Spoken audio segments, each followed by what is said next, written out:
All right. What is up, good people? Thinker St. James here with you alongside my good friend Chase Parton. And this is the free for all where we go over all of the comedy and the tragedy in the world of mixed martial arts. Chase, how are you, sir?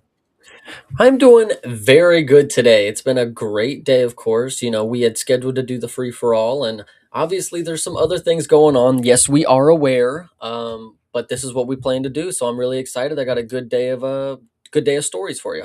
Absolutely. Yes. Shout out to everybody who is choosing to watch UFC BJJ and the BKFC event. Of course, I'm sure both of those are great. But this sport never sleeps, people. We have to keep on top of all of the current events, as always, trying to get these pieces of information out, give our opinions about them. And of course, we will do that all tonight. So, Chase, I mean, I don't know if there's anything else that we need to talk about here, but I guess what I would say is that for anybody who is hanging out with us live in the chat, this is your show as well. So let us know what you think about the stuff that we're talking about. We will periodically check in on you guys, see what your opinions are about some of these stories, go into some more detail based on what you guys are bringing back to the conversation.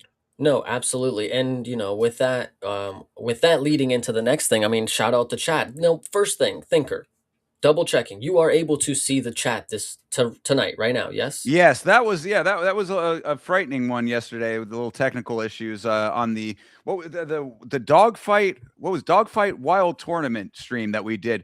Which, by the way, if you missed out on that stream, that dogfight wild tournament is actually quite the entertaining product. I have to say, I had a great time watching that. Yeah, no, I trust me. I was there, and it sounds like a great one. We'll definitely talk about the next event when it's coming. Of But course. as I was leading into it, just making sure you can see the chat. Shout out the chat, Right. Jesus, That Weeb, was and Lachlan, of course. Jesus, thank you. absolutely, yes. Thank you both for being here. And yeah, that was the issue that we had yesterday was that the chat was not showing up correctly, but it did eventually show up correctly and looks like it's showing up correctly here now. So we should be Yeah, good. good deal. Absolutely. So if we are ready, Well, go ahead. I was going to say we get ourselves over to the why does this never just automatically show up for correctly for some reason? That's been a new problem, but you see it. You see the blank Google screen, and that only means one thing around here on this show. That means that Chase Parton has curated a number of stories from around the sport. I am not privy to these stories, so this is going to be newly presented to me, and we will discuss them all as they come up. So, Chase, take it away, brother. Well, to first start, I think, Thinker, you need to start mentally just keeping track. The time that we have to put this together, I really surprised myself because like I'm often like, a day's notice, couple days, I got to get a bunch of things, but it's like at this point, it's like give me a couple hours. Like, bro, the algorithm, it's gonna get me going. Oh, So for sure. just this is a good list of stuff to talk about, and I'm really happy about it because sometimes it just really comes together well. There's a really good flow. There's a good ebb and flow, whatever you want to say. Excellent. Yes, So, yes. if we are ready, this one is a great story to talk about because it has something to do with a fighter that is competing this weekend. So, to start, this is a quick video, but as you can see, Bilal Muhammad get his 50 clean P tests from UFC. Oh, How do you think lovely. about? Well, it's actually from not UFC, I guess. Do they give the Yeah. jackets? How does that work? Okay. Oh, yeah, yeah, yeah. I think that they're still doing the jackets with the with drug-free sport. Yeah, so that's what this is. Gotcha. Okay, so let's go ahead and watch him put on this jacket. I mean, guys, he's dripped out now. I want you guys to witness For the drippy real. nature, Swag, bro. and I'll play it. And then if it's too low or too much, just let me know. Absolutely.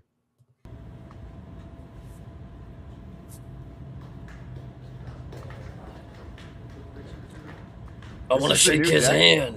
Go ahead. Yeah, I was just say this is the new jacket. Like it's he looks very much like just like a New York rapper. Like I mean I It, thought am I it's always been mistaken a that bomber jacket, I has it think. always been? That's what I was gonna ask. Well, Am I mistaken that the jacket used to be like something different maybe?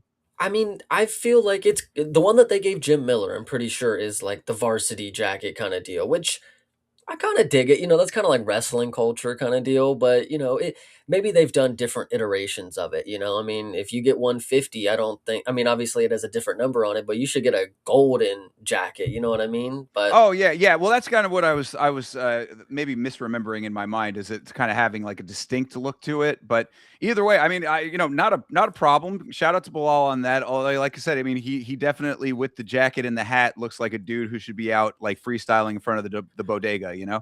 well, it's just crazy to me, like, so you were expecting, I mean, not expecting, but so when you would have heard, like, "Oh my god, he got 50 clean drug tests," you were expecting something that you would see him down the street and be like, "That dude pissed 50 times. That is a good looking outfit right there." For sure. Well, that and been like, okay, now bust out a freestyle about that. Like, No, you just got 50 clean tests. Now I need to hear some hot bars. no, absolutely, and speaking of hot bars, Big Ben, he is out here doing some good work and, out there doing the Lord's work out there at BKFC, man. Shout out to Yo, you. I appreciate you, bro. absolutely. Big shout out to Big Ben, brother. We were talking about it. Of course, we had the free for all already pre planned and everything, but there will definitely be a time where we will be doing a watch along of an event that you are working and you are going to be getting all of the love from the chat at that point too. So appreciate you checking in from boots on the ground out there in Hollywood for the BKFC event tonight, and we will catch up with you and get to see you in action at some point in the near future.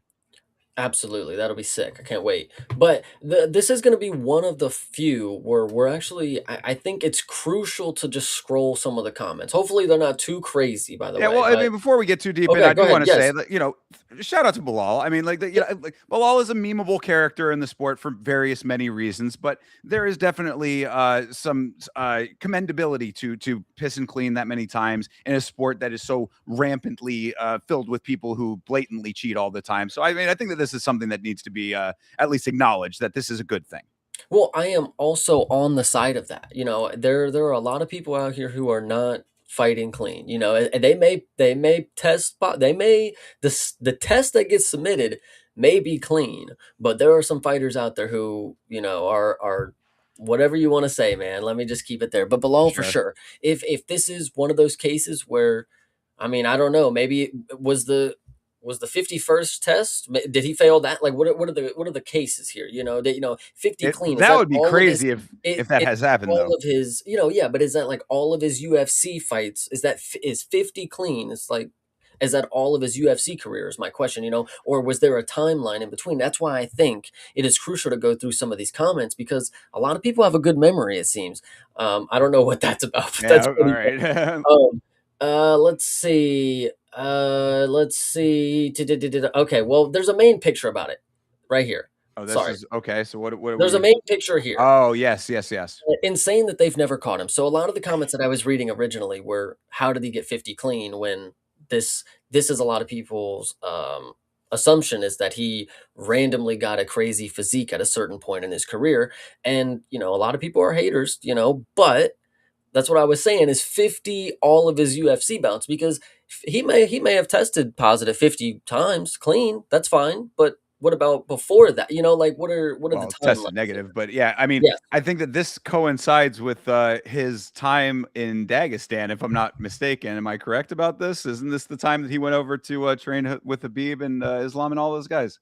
That I am not positive of. It definitely could be something, but it's there was some other ones. People were talking about an earlier timeline too in the comments that I was seeing. Of course, they've been taken over by people who just don't give a shit anymore. But Right. the point is I still think there's validity to what I'm asking here. And maybe if you're not, I don't know if you're understanding, like, because I feel like Well, this yeah, is you're a saying that is the 50 with all within the time frame of him being in the UFC, and you're asking if it's like one per fight kind of thing, or is it like how well, often that kind of they stuff? Or there is a Twitter page that pops out and it says the number of people that have been tested each year, and a lot of right, people are tested more than once a year or whatever.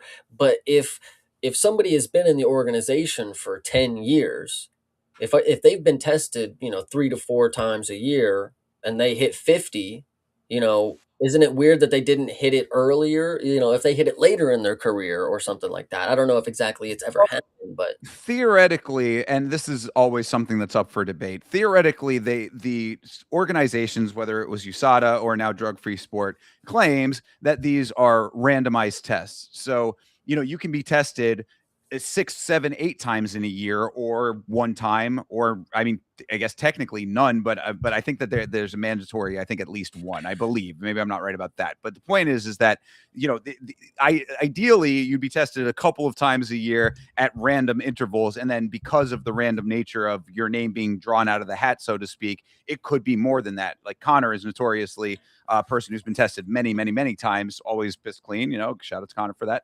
But, so like Bilal might be in the same boat is the idea with that.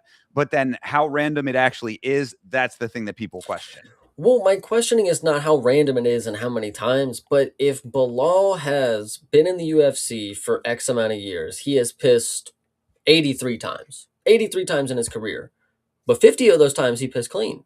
Oh, no. It's consecutive. Yeah. No, Oh, yeah, it but has. Yeah. well, before though, is what I'm saying. So what if he had 33 of those where it was questionable and Oh, maybe like so you're saying like if you ever pop, are you still eligible yes, if you do it correct. 50 Yes, times? sorry if I had to make a Gotcha. long-winded. Okay. No, yeah, now I'm getting you. That's a great question actually though. I don't know the answer to that. I would assume that you still do, but maybe there is like a thing where it's like, look, you fail once, you're ineligible after that. So tell me this, if Guzzi goes on to piss 50 clean times, does he get a jacket? Because That's what I'm he saying. I think that maybe that I don't know the answer. I like preface it by saying I do not know the actual answer, but I would say the answer should be, nah, bro. it, There's a one strike you're out when it comes to that shit. Like you can do it. I hope you do it 50 times after that. But you pop once, like it's a scarlet letter around here, man. I mean, especially for those because like the difference that we've seen sometimes where it's like and granted you can decide for yourself how much validity you put into any of these, but there's a difference between tainted supplement, trace amounts of something, whatever, or Myra Bueno Silva with a prescription. That I think is the worst one, is where it's like an actual prescription but there's just a miscommunication about like whether it's legal or not or whatever. Like there's a couple of different versions of popping, right? Like but with one like with Guzzi or Muhammad Usman, TJ Dillashaw, obviously people like that, where it's just like, nah, motherfucker, you were just straight up just using, and for whatever reason didn't think that you were going to get caught. Like that should definitely be like, all right, dude, piss 50 times, you're good, but you are never getting the jacket. well, that would be, because out of all people for the rest of his career, if he's committed to be in the UFC, because I think that's something that he knew. He obviously knew he was doing that, and then when he jumped into the UFC, he's like, I'm not gonna pass, but I'm just gonna shoot my shot and see what happens. Now he's gonna be able to actually come off of it and do this shit the right way. If he pisses 50 times clean going on, I mean, they should test him more than the average because he's already done it. Why would we not think he could do it again? So if he Sure. does it 50 times clean, I agree. Great on him. Good job. But you failed once, you're out, bro. I mean, so the point that I'm making is Bilal's got his jacket, and I agree to the point. I don't think you would get a jacket if you've ever done it. He never got caught, I guess. You're saying this is the time that he was training in Dagestan. I mean, this goes back to those guys getting away with doing it, whatever you want to say. So what are they eating over there? I don't know, but shout out to Bilal because he got a pretty sick jacket. Is that not true? I mean, far be it, man. Far be it from anybody to believe that Bilal could have just really been training abs very heavily, abs, chest, whole midsection. He just was going real hard with that for this one little time in his life. And then just, it was like, yeah, I did that. I did it. I don't need to do that necessarily as much. It could have just been a choice, is my point. I don't know. I mean, maybe I'm being a little bit of a mark, but no, I don't know. I mean, I don't know the answer. It is kind of crazy to see the physique difference, side by side or whatever. But if my whole thing, because of how we know this sport to be, is if everybody, if it's the Nate and Nick, right? Everybody's on steroids, whatever. If that's the case, just you gotta just not get caught. That's the bare minimum. Again, it's like missing weight. You know what I'm saying? It's like, yeah, do people miss weight? People miss weight all the time. If it's a problem, or I guess the better comparison, are people cutting massive amounts of weight? Sure, they are. People are cutting massive amounts of weight. Weight bullying is a thing. Make the weight. If you make the weight, then you're good. If you're juicing, I hate it. I don't like it. I like honest and fair competition. But if it is so prevalent as to be that thing, then you gotta piss clean, man. Just piss clean. See, and you know what's crazy? You're making the point is like, whatever you got to do, just make sure it happens. I don't care how you do it. But the problem is when you go by that logic, you have the organization who will pull the strings. You have the Hamza situation where bro did not fucking make weight. And like they made him make weight. They made it happen kind of deal. They weren't actually back there making him sweat it out. They just said, that's good to go. Well, yeah, I mean, I definitely agree with you on that, and that gets into a whole broader It issue with all the way that the organization manipulates things. However, the one thing I will say, and you again, you can even make the case because when USADA, when the relationship with USADA was severed, now the organization is technically in charge of the anti-doping program. So even though they have an independent body attached to it, they still are the overseers of it. I did the entire video about that. So like you know. You decide how much weight you put into that part of it, but the difference I would say in theory at least is that while there's some fuckery when it comes to the needle on the scale or whatever, you can't fake that when it comes to piss testing. You know what I mean? Either you got the picograms or you don't, kind of thing. And like that's just they it just is what it is. So I don't, because like if you like, it would be a major, I mean, we're talking like federal scandal if it ever came out that the organization was covering up for unclean tests and stuff like that. That'd be a federal crime. I'm not saying it would go that far, and I'm not saying. I mean, trust me, anybody can have their own conspiracies, but I think potentially there's just some nutritional diet out there that we are just unaware of that gets you in super good shape, and then there's a good workout regimen, and it just comes from Dagestan. Apparently, I don't know.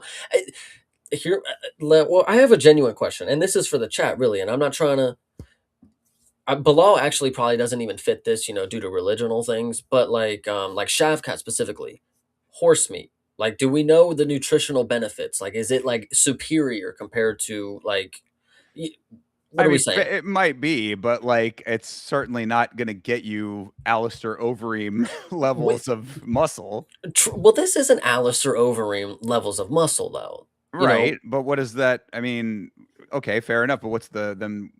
What are we talking about then? I don't know. I was just curious to see if the chat had any information. Is the horse meat truly something that we could look into? That because that's not something that certain in America and other regions, we just don't do that. And certain people, do they come out with killer genetics because they're getting all this horse meat in them? I don't know. It might play a part, perhaps. I don't know the answer to Fair. that as far as like it being like the end all be all, but I mean it's good. I mean I don't think that it's bad. I think I Fair. think it's odd that we don't fuck with horse meat more. To be perfectly Mhm. honest, I really don't understand the reason for that. Like why is a horse any different than a cow? But anyway. I listen. We will save it for. Anyway. So speaking of Bilal and of course training in Dagestan, I think this is very relevant to the next story. Of course, horse meat aside, Mhm. anybody in the chat, you let us know. But the next story, of course, is somebody from Dagestan that trained with Bilal, and of course, he hasn't been as active as you want him to be. And this Uh-oh. could maybe explain it. This could maybe explain it. Yeah. Islam's climbing.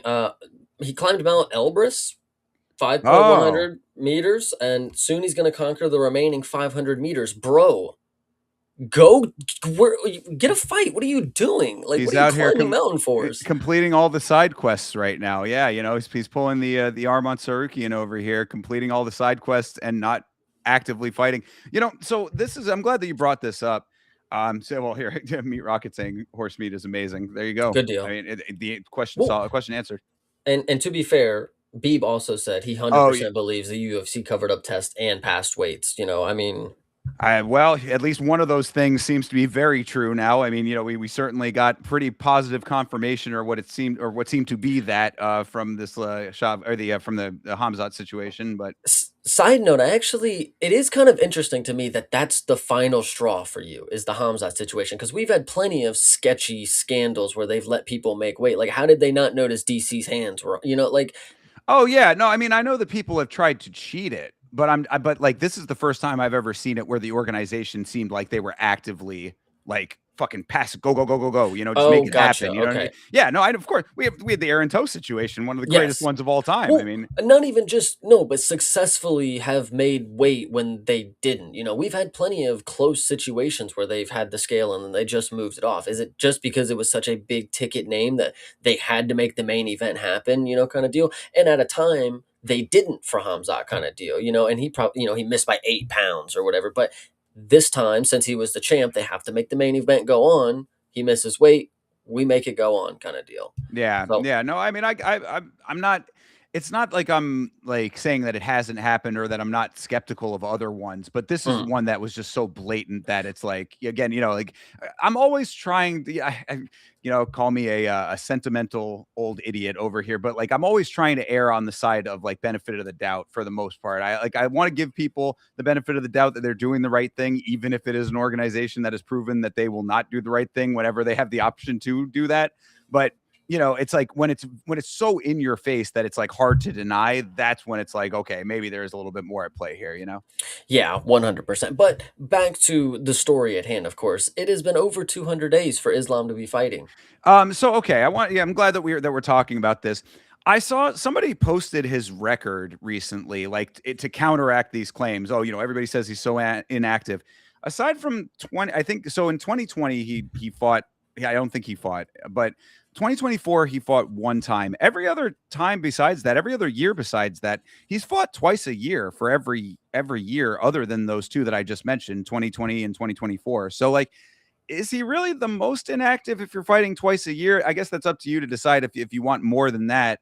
But like, I mean, maybe it's a little overblown, is what I'm saying. Is that like, because I do agree, I want him to be more active. Like, I think that because of his status, that's why it seems like it's worse than it is. Like, if he was not the pound for pound, if he was not, the champ or the pound for pound, like then it wouldn't be. 2 times a year is kind of a normal cycle for most fighters. But like because he is where he is in the position that he's in, I think that maybe there's a little bit more of a spotlight on him. And then, of course, you see things like this, and it does not help that case. But what's your thoughts on that, Chase?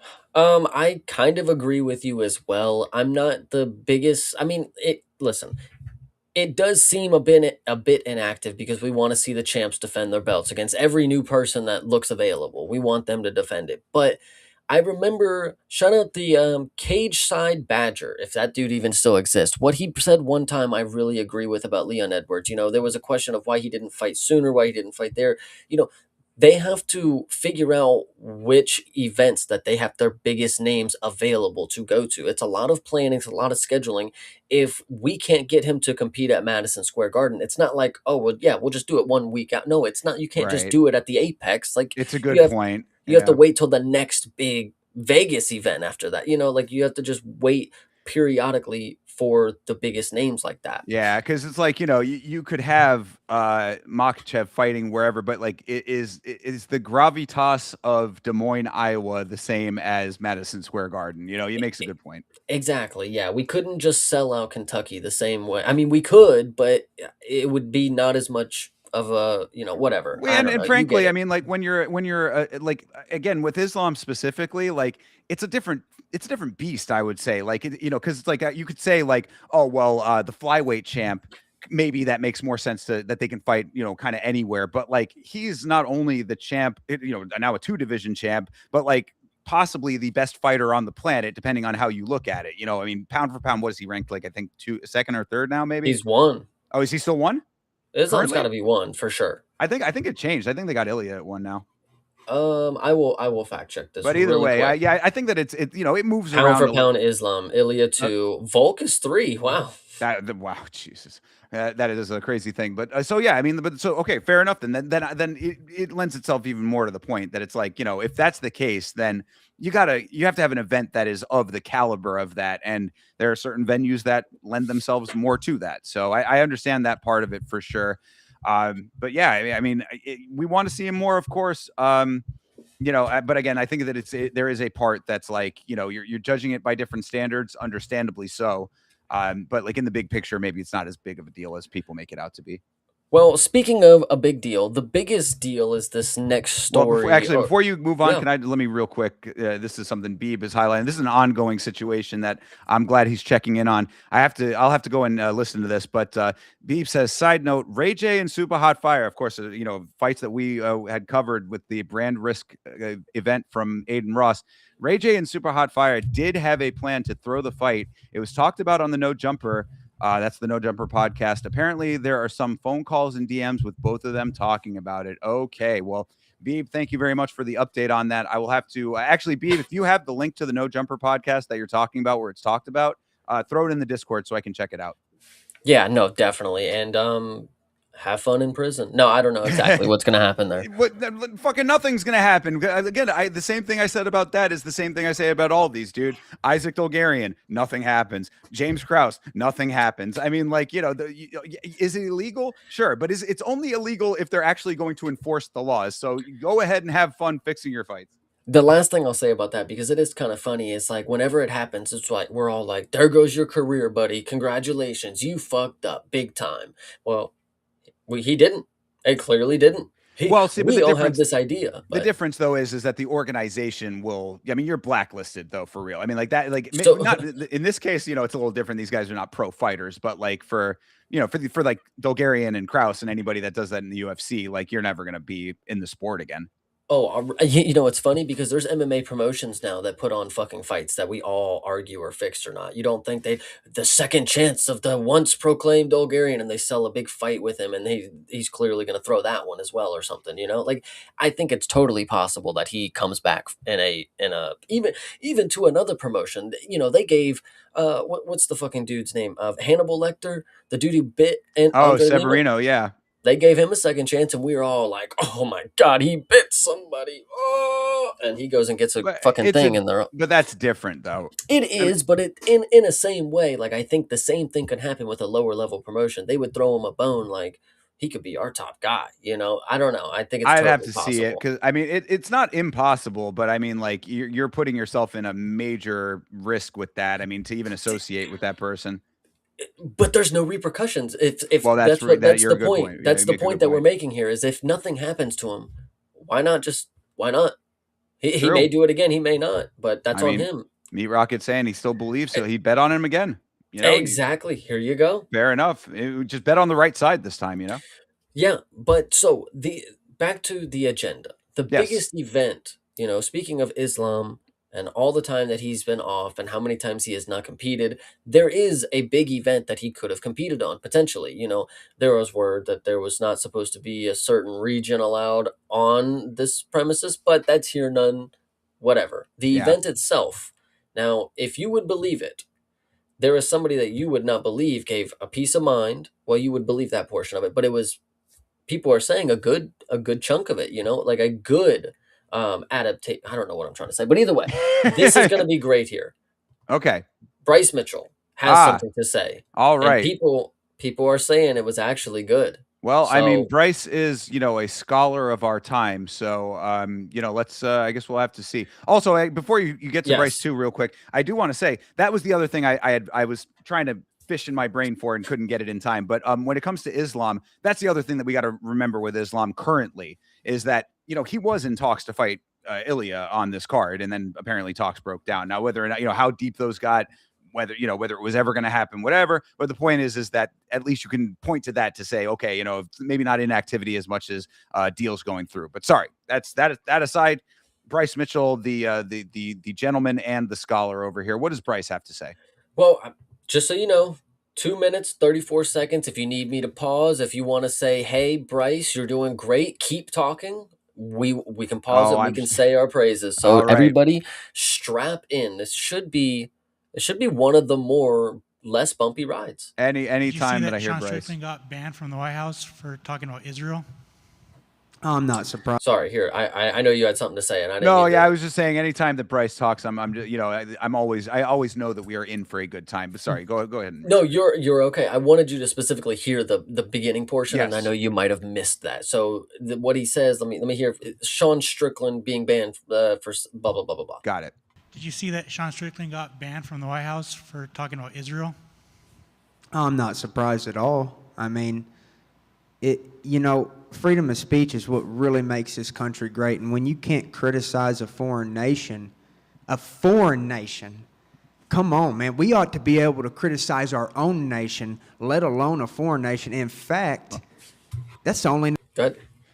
Well, first, do we know for a fact that's the case? Did Sean actually get banned from the White? I mean, was he ever going to be at the White House? I mean, like, what's the truth of that? Open to interpretation. We will continue on Okay, with the saga here in a few, of then course. I mean, oh, fair enough. Then yeah, then I guess my other note would be that I certainly agreeing with him so far. Nation, you're not allowed to criticize. So something's going to change because evil empires don't last forever. There's always a rebellion. You ever seen Star Wars? That's what's going to happen, bro. Darth Vader's going to get took down. What are your thoughts on the UFC White House just in general? Like, obviously you said that you didn't really want to be on the card anymore, but it's such a spectacle, right? I don't remember ever saying that. Okay. I do want to be on the card.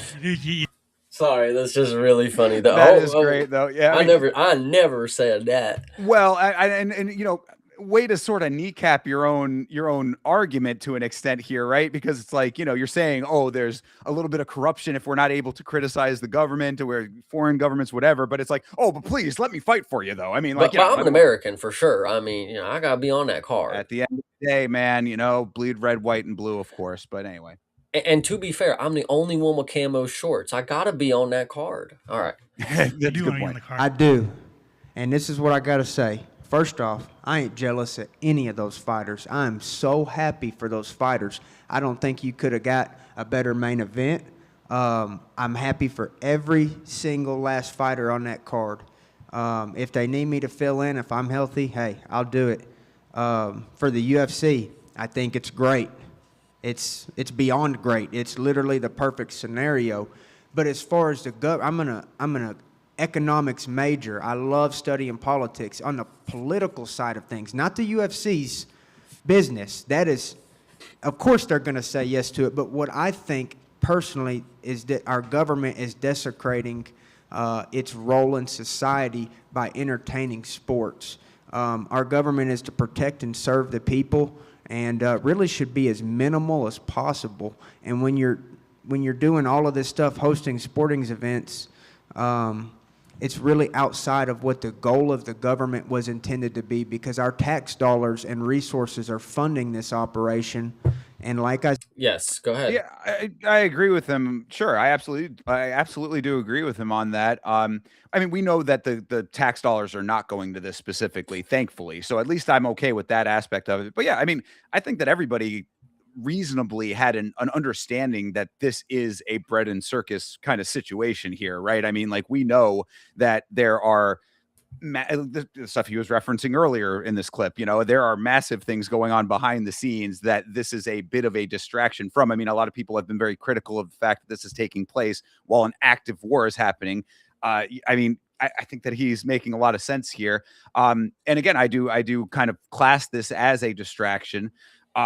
That being said, if it's like what I've always said about this, and I do stand by this because, I am very critical in the same ways of, like when it comes to all governments, really, that, ours and all of them around the world. I'm not exactly a fan of authority. What I say is that at least if we are going to be distracted in this way, at least it's something that I enjoy. You know what I mean? That's all. It's the only thing I can say. We are going to be lied to. We are going to be distracted. We are going to be deceived by our people in power. It's an unfortunate fact of current era. So if it's going to be that, then at least it's something that I can enjoy, as opposed to, I don't know, a musical act or something like that. Yeah, I would actually agree with you on that. Just and before we get back into it, the Sure. last thing is I out of all the American sports, baseball, football, whatever you want to say, The fact that it's UFC happening on there, it could have been a fucking basketball court. It could have been anything. Right. They would have made it fucking work, you know? Like, Of course. fact that it's UFC, man, just be happy that the world has to enjoy what you love, and they're gonna sit there and drink their fucking piss beer and watch Oh, yeah. people, and they're gonna have such a great time. That's the craziest part. Well, I mean, not everybody, because that is the interesting thing to me, and like one that I would like if I was in a different position, maybe like had more resources to draw from. I really would like to maybe make a video about it. Would be the the public perception of this event from non-combat sports fans, because I have, just what I see on like my like Facebook, like people that I know from outside of MMA, a lot of people are very not happy with this thing happening. You know what I mean? They see it as, I don't even really know exactly how they're classing it, but I guess like a Roman Coliseum kind of thing, or like, are we in the Twilight Zone is what I'm hearing from people. Like, why is this happening? It's like, there's a lot of negative perception of this, but I believe that a lot of that is also people who are opposed to the current government. So like, it's like, they're maybe not going to be happy with anything that they do. So it's like, this is just another thing that they can latch on to, maybe. But that's why it's interesting to me, is it's like, how much of it is people actually not liking this versus how much of people that just are always going to be against anything that this government does. True, 100%. But let's go ahead and finish out what Bryce has got to say here. Yes, absolutely. Said, I'm not criticizing the UFC. I love Dana, I love Hunter, I love Sean, Mick, I love all of them, and it's an amazing thing. It's a once in a lifetime thing. But the government should never be hosting sporting events, because there's more room for corruption, and we already have a corrupted government. And so that's my thoughts on it, is that the government is supposed to protect us, not entertain us.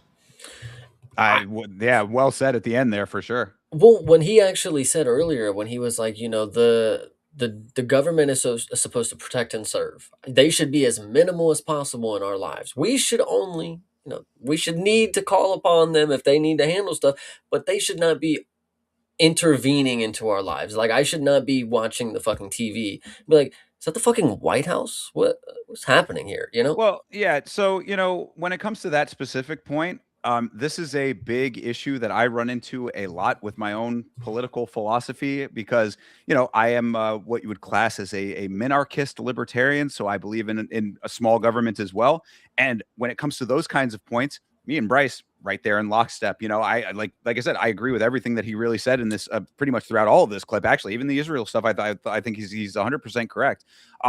What the problem becomes is that people like Bryce cannot stick with those kinds of points. You know what I mean? Like they start going down deeper and darker rabbit holes that get into very bizarre territory, which is where you get lost in the sauce, so to speak. Yeah, you didn't hear him, right? He said he do want to be on that card. He Right. does Well, want to be on that. and then there you go. And that's the other side of it, when Bryce specifically, is that, yeah, you kind of kneecap all of your arguments by saying, yeah, I believe all of these things, and, I don't stand for any of that. I definitely do not agree with it. However, I still love my overlords at the UFC. Think about that part of it. When you say, oh, I love the UFC, it's great for the UFC. What is the leadership of the UFC at this point? They are as entwined with all of the socio-political elements of our modern existence as anybody else. I make video after video about this. The one that specifically sticks out in my mind, and this was one that kind of went under the radar because it was early on when I was starting to do this kind of content, but I did a video about Dana when he first joined the board of Meta, and like why that was such a shift towards him gaining a different type of political power. Because you'd say, oh, well, that's Meta. It's not politics. They're all interconnected. Big tech, politics, sport, entertainment, to the level that the UFC is at, all intertwining. So to say, oh, I love the UFC and it's great for them, but and I want to continue to fight for them and be on this card, but the government has this role. It's like, bro, you're talking about the same thing. They're all just different branches of the same beast at this point. 100%. But I'm glad that this is your point of view, because this goes right into our next thing. So, speaking of the White House, what's your opinion about it, though? Politics is hard, man.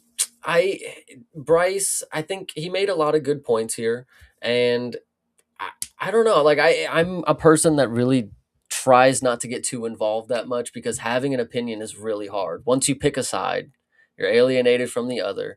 And then if you want to have an opinion that's kind of like the other that has already alienated you, then you get alienated from the other side as well. And then you end up in a middle ground where nobody really agrees with you and you don't agree with either side. So it's kind of just an interesting situation where I think Dana White, speaking of, the power that he could gain, you're correct. I'm one of these people that believe tinfoil hat could be on at a lot of different times. So when it comes to Dana getting on the board of Meta, that is definitely him, like, getting at the round table kind of deal. Like he is that Zuckerberg, Elon, Donald Trump, fucking Monica Lewinsky, whoever else on the fucking, whatever the people rant and rave about. Yeah, they're at the Lizard Squad table. Right.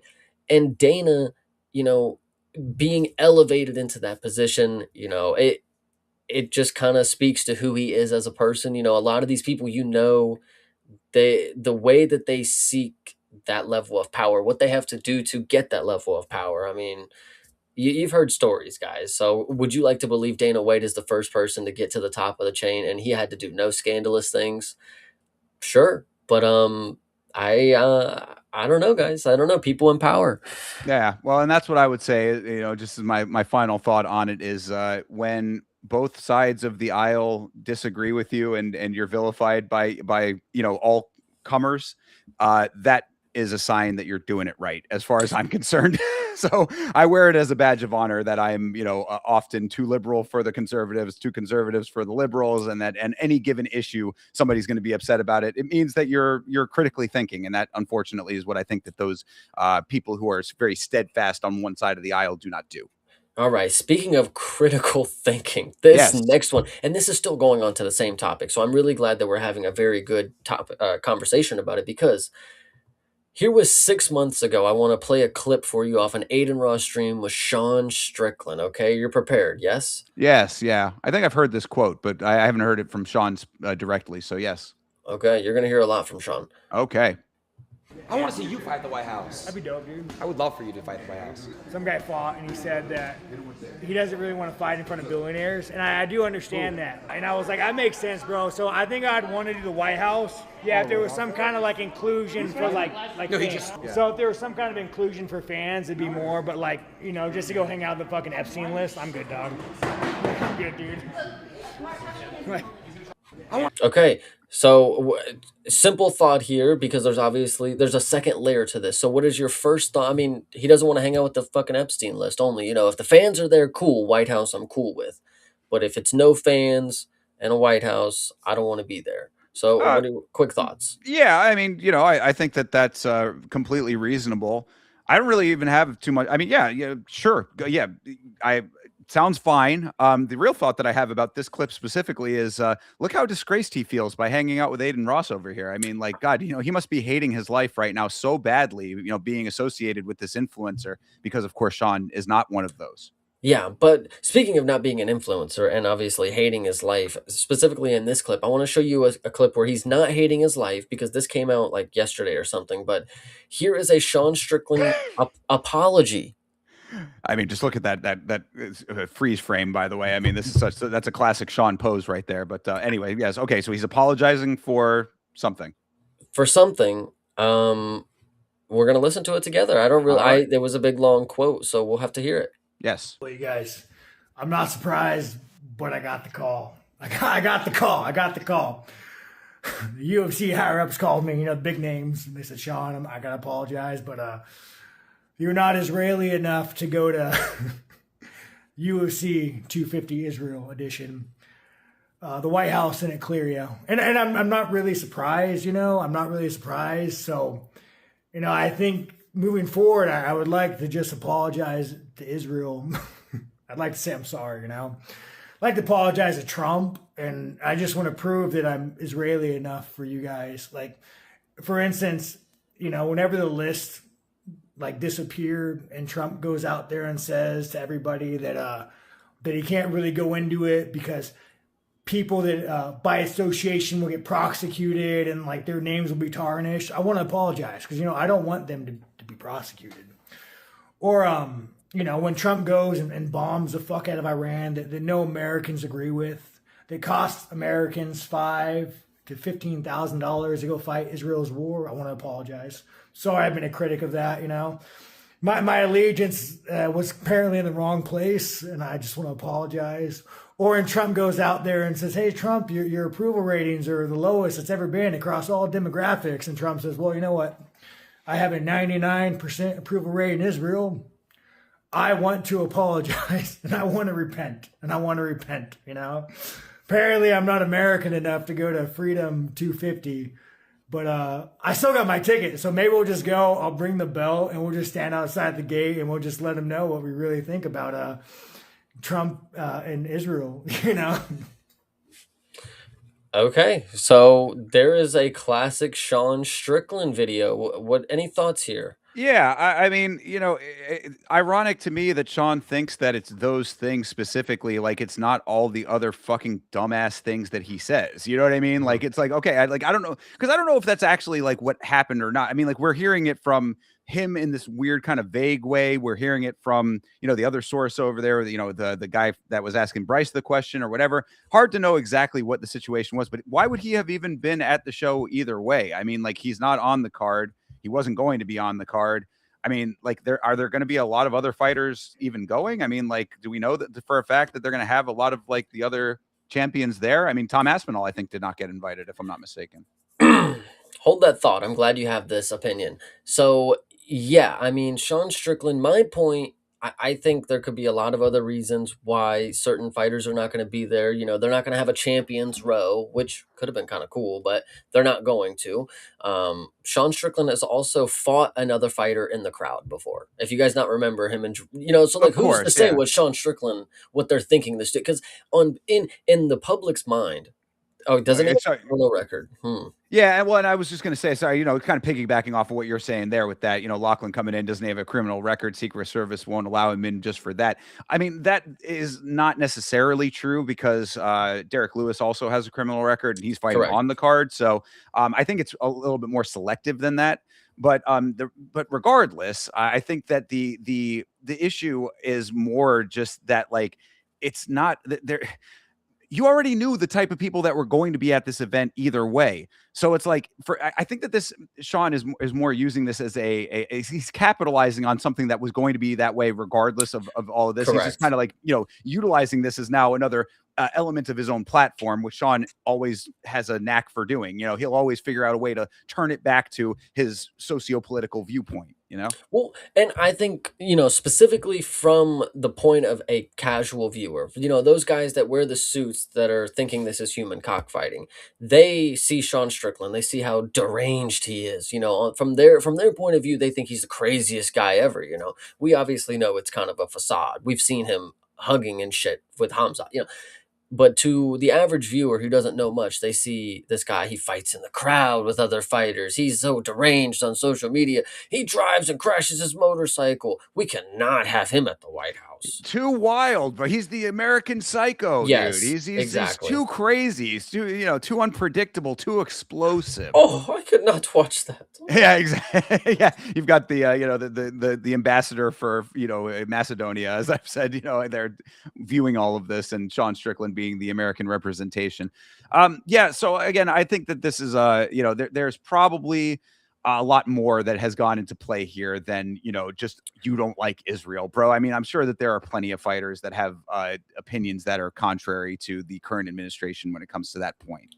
And to shout out the chat really quick, Yeah, I'm I seeing hear this. the BKFC stuff. We What apologize for you guys with what all the happened? corruption. Let me know what happened in the chat. Did somebody get robbed in the main event? Is that what we're talking about? I'm not, obviously we're on stream now. I'm not watching the event, so Yeah. let me know. Just let us know. It What is the free for all. If it's something Absolutely, yeah. interesting, send a clip or send a link. We'll definitely look at it. But Yeah, that's again good thing to note there is that we have like our set topics, but if something's going on immediately, you guys come in, just find a clip, find an article or something, post it in the chat, and we'll find out together. Exactly. Links should be able to be posted in the chat. So if you have a link, they should go through. But going back to a point you made just a minute ago, and I am so listen, I'm so happy because there's no way for you to have any other opinion after what you've said. Are any of the champions going to be there? Why would they? If like what's the reasoning here? So yes, you had already spoiled it. Tom Aspinall is not going to be at the White House, but Brother, they cannot take Kid Rock's seat away to give it to a champion from the UFC. What are we talking about here, people? Kid Rock, Nicki Minaj needs to be there. I mean, the like, Pauls the Paul, there's two of them. They both need 2 seats. and their wives, they're And both married, guys. Come on, dude. What are we talking about? So I'm glad you say it. It's a joke, but it's not. So I want to hear Tom Aspinall say it. Because before we start, because I can already tell you what I'm gonna hear. I'm gonna hear this dude have with a piss poor attitude, like they didn't fucking invite me to the White House, bro. I Like, mean, come on, it's because Dana hates me because I sat out for my eye injury. Are we? But is he wrong? Is he wrong though? Did any other U.S. are any other champs? No, you're yeah, okay, you're right about that part of it. I'll give you that. But I mean, to think that, like, to say that there's not a truth to that, like, 2 things can be true at once. You know what I mean? You are correct, and like I do agree. Like, oh, the heavyweight fight it's a title fight that's happening. Why wouldn't he be sidelined? It's like, yeah, that would be the normal thing at a UFC event, brother. You don't get to just piggyback off of the White House's fucking publicity after you done sat out 7 months. True. So, I'm, Ilya, who the fuck is sitting at sideline for Ilya? Who is Islam there? No, Right. Tom Aspinall. You are not, like, so I can already tell. It's because Dana White hates me. It's because it's like, no, because there's other it's the same thing with Sean Strickland. There are more factors to what's happening other than everybody thinking Tom is just a little fucking wimp, So like we're gonna get into it. Let's listen to it. All right. They're fighting for the interim heavyweight title. Alvin, you not got the UFC heavyweight champion of the world there talking on the broadcast, breaking down the fight, talking about them, and basically saying, yeah, talking on the broadcast. He doesn't want just a seat. He wants a seat at the fucking commentaries booth. He wants to be able to talk on the broadcast. Hot mic'd. Yeah, Anik, DC, Rogan, Tom. These are the people that like they get interviews, bro. Like, that's so funny that you just said that too, because I was literally thinking the same thing. I'm like, bro, I had heard somebody else, another YouTuber, was talking about this. They were like, bro, if you have a podcast, you can just you just are legitimized. Just like how are we not having like that level of legitimacy just off of having the show? Because like it does seem you put a mic in front of somebody and then their dumbass opinions just get like amplified as if they are like sound and logical opinions. This is a bad take. Absolutely. But before we get too deep into it, there was a disqualification in BKFC. Yes. A takedown is apparently illegal. In bare knuckle boxing, yes. Yes. Yeah. Absolutely. Yes, that would 100% be illegal. You cannot. Yeah.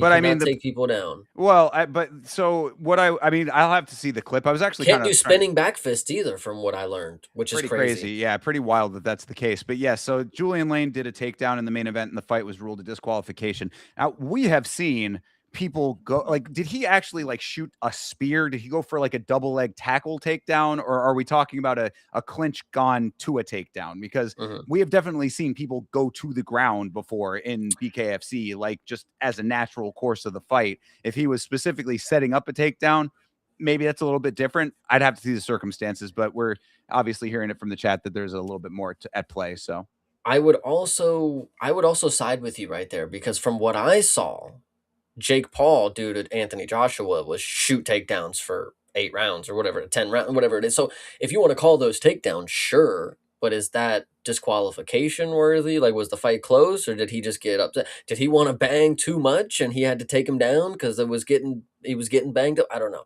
But point is, appreciate Nav for being here. That's the main fucking point. Shama, Nav one and now. I appreciate you, brother. You are the best. But if you are ready for some more Tom Aspinall slander, I am ready to keep by all giving means. it. Absolutely.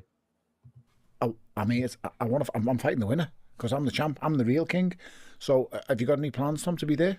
No, they've not asked me. No one's asked me yet. So how insane is that? I mean, imagine someone fighting with the heavyweight championship of the world and Usyk not being around to talk about it and commentate on it, especially if he's not actually in camp. I get it. Or Fury Magmadov without AJ there, for example. Exactly. I'm trying to point it. Sorry, especially, he said, especially if he's not in camp or anything. So he's irrelevant. Who is this guy? Like, this guy is he's like, this dude is like just spamming L's right now. I mean, like, but anyway, what I wanted to say too, though, just real quick, also to comment on what Tom said. Tom did not say that they specifically said you don't come. They said he said that they have not asked me, which the clip is not over. Okay, fair.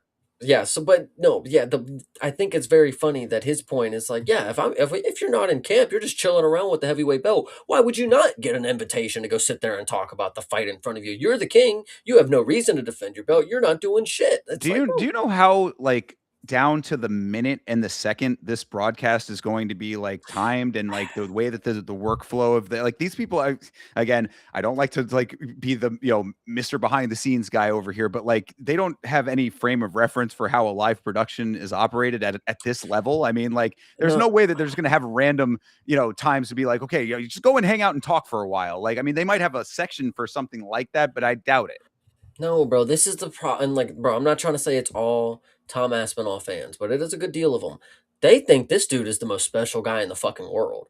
He can do whatever the fuck he wants. Yeah, he gets a fucking time to talk. What are you talking about? I mean, he is the heavyweight champion of the world. I do think that there's a level of understanding that he should be treated as such. But again, I don't think that this is that they're two different issues right now. It's like, he's not being treated correctly is one issue, and the White House card being a unique beast is a different issue. You know what I'm saying? Yeah. But let's let him continue. I'll hold off a lot of my other. I understand. I was saying, I understand that you really want to hate on Tom Aspinall, bro. I get this. I get it. Done. It's not done. Trust me. Okay. It's not done. All right. These things, and when big fights happen, the champ is usually there. When you're fighting to face the champ, he's there on site. To not have Tom there on that night will be a crime. Disrespect you? Like, do you feel disrespected by it? To be honest, I've never really thought about it until you asked me. No, I don't feel disrespected. W. Yeah, I was gonna say big major W's right here. Exactly. Tom recognizing that it's not that. I mean, I think all these fighters have main character syndrome to an extent. Sean definitely, and now I mean, anybody else who thinks like Sean, I think is like a little bit of a main character syndrome kind of situation, bro. This is way bigger than you or any other fighter. Like even as a champion of this organization, this is outside the normal scope of all of the regular trappings of a UFC show. You're not going to be seeing the crowd cam and, oh, look, it's Luke Bryant. And, oh, look, it's Sean Strickland in the crowd.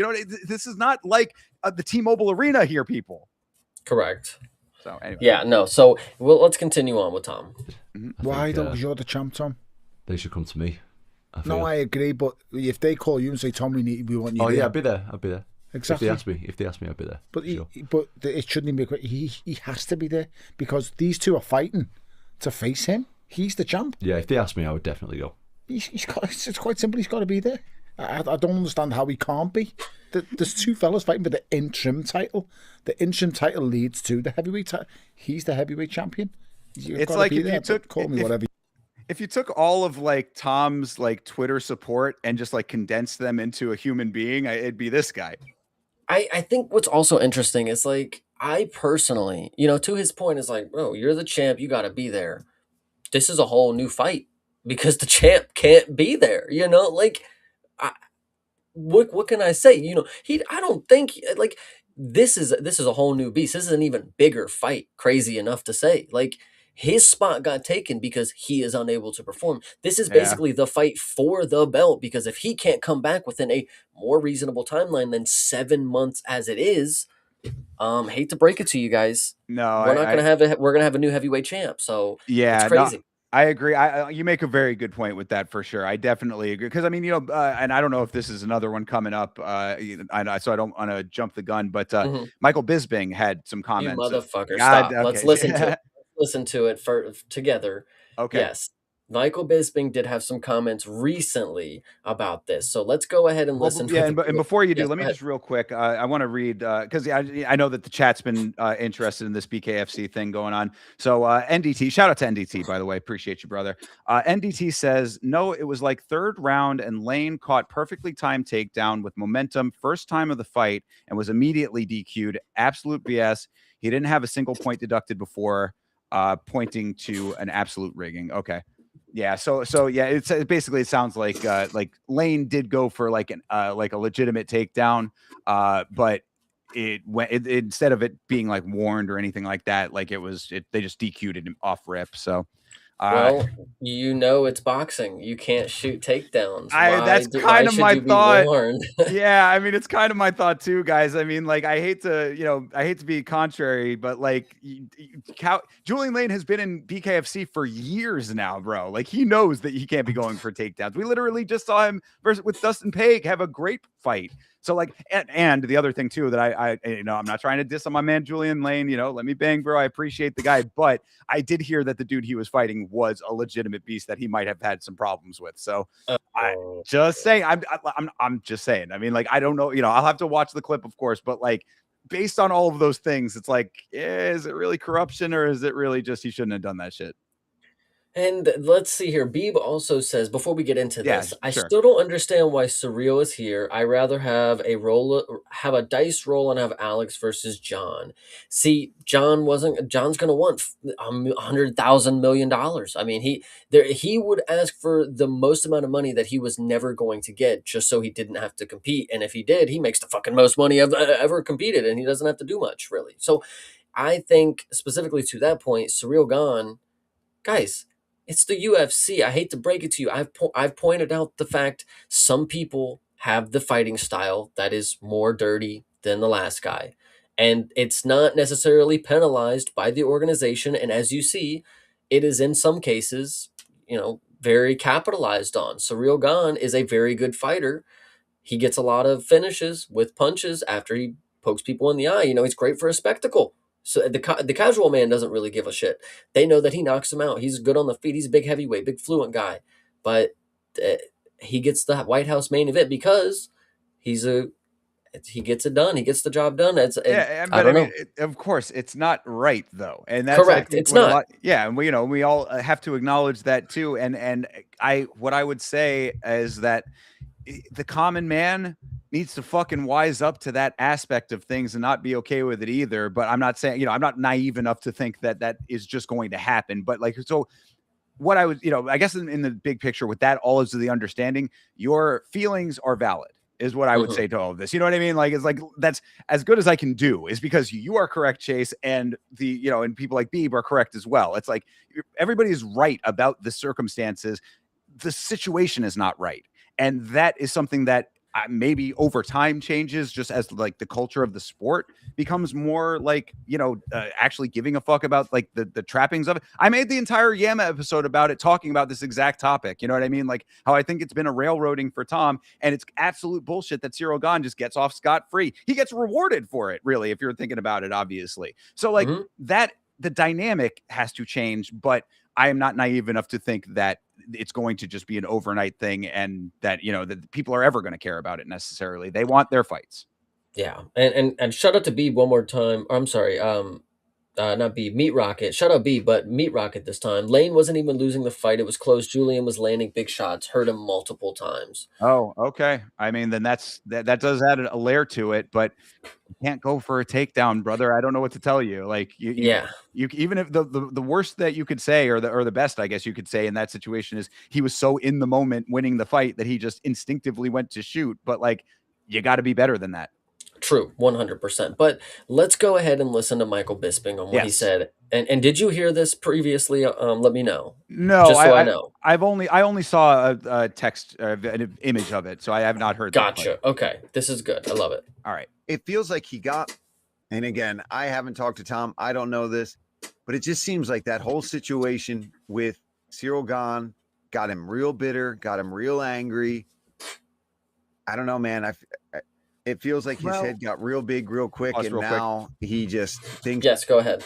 I do not appreciate this setup from Felder. Now, I granted we're only seeing the clip, so maybe there was a whole broader conversation before this, but to lead in, I mean, like this is a very leading way to start this portion of the conversation because Felder is basically saying, yeah, like I mean, again, what I just said, Cyril Gahn just gets let off the hook. It has nothing to do with the fact that this dude had his eyes poked, potentially to the point of needing multiple surgeries that are legitimate, perhaps. Now, again, whether you believe that, up to you.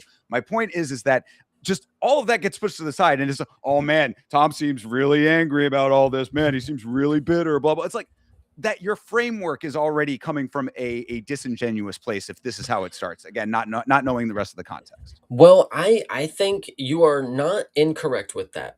But I think that this is to a broader point that I'm going to bring it back to here in a minute. So keep that in mind, that this is the frame that we have 7 months later. So just He's above and beyond fighting in the UFC.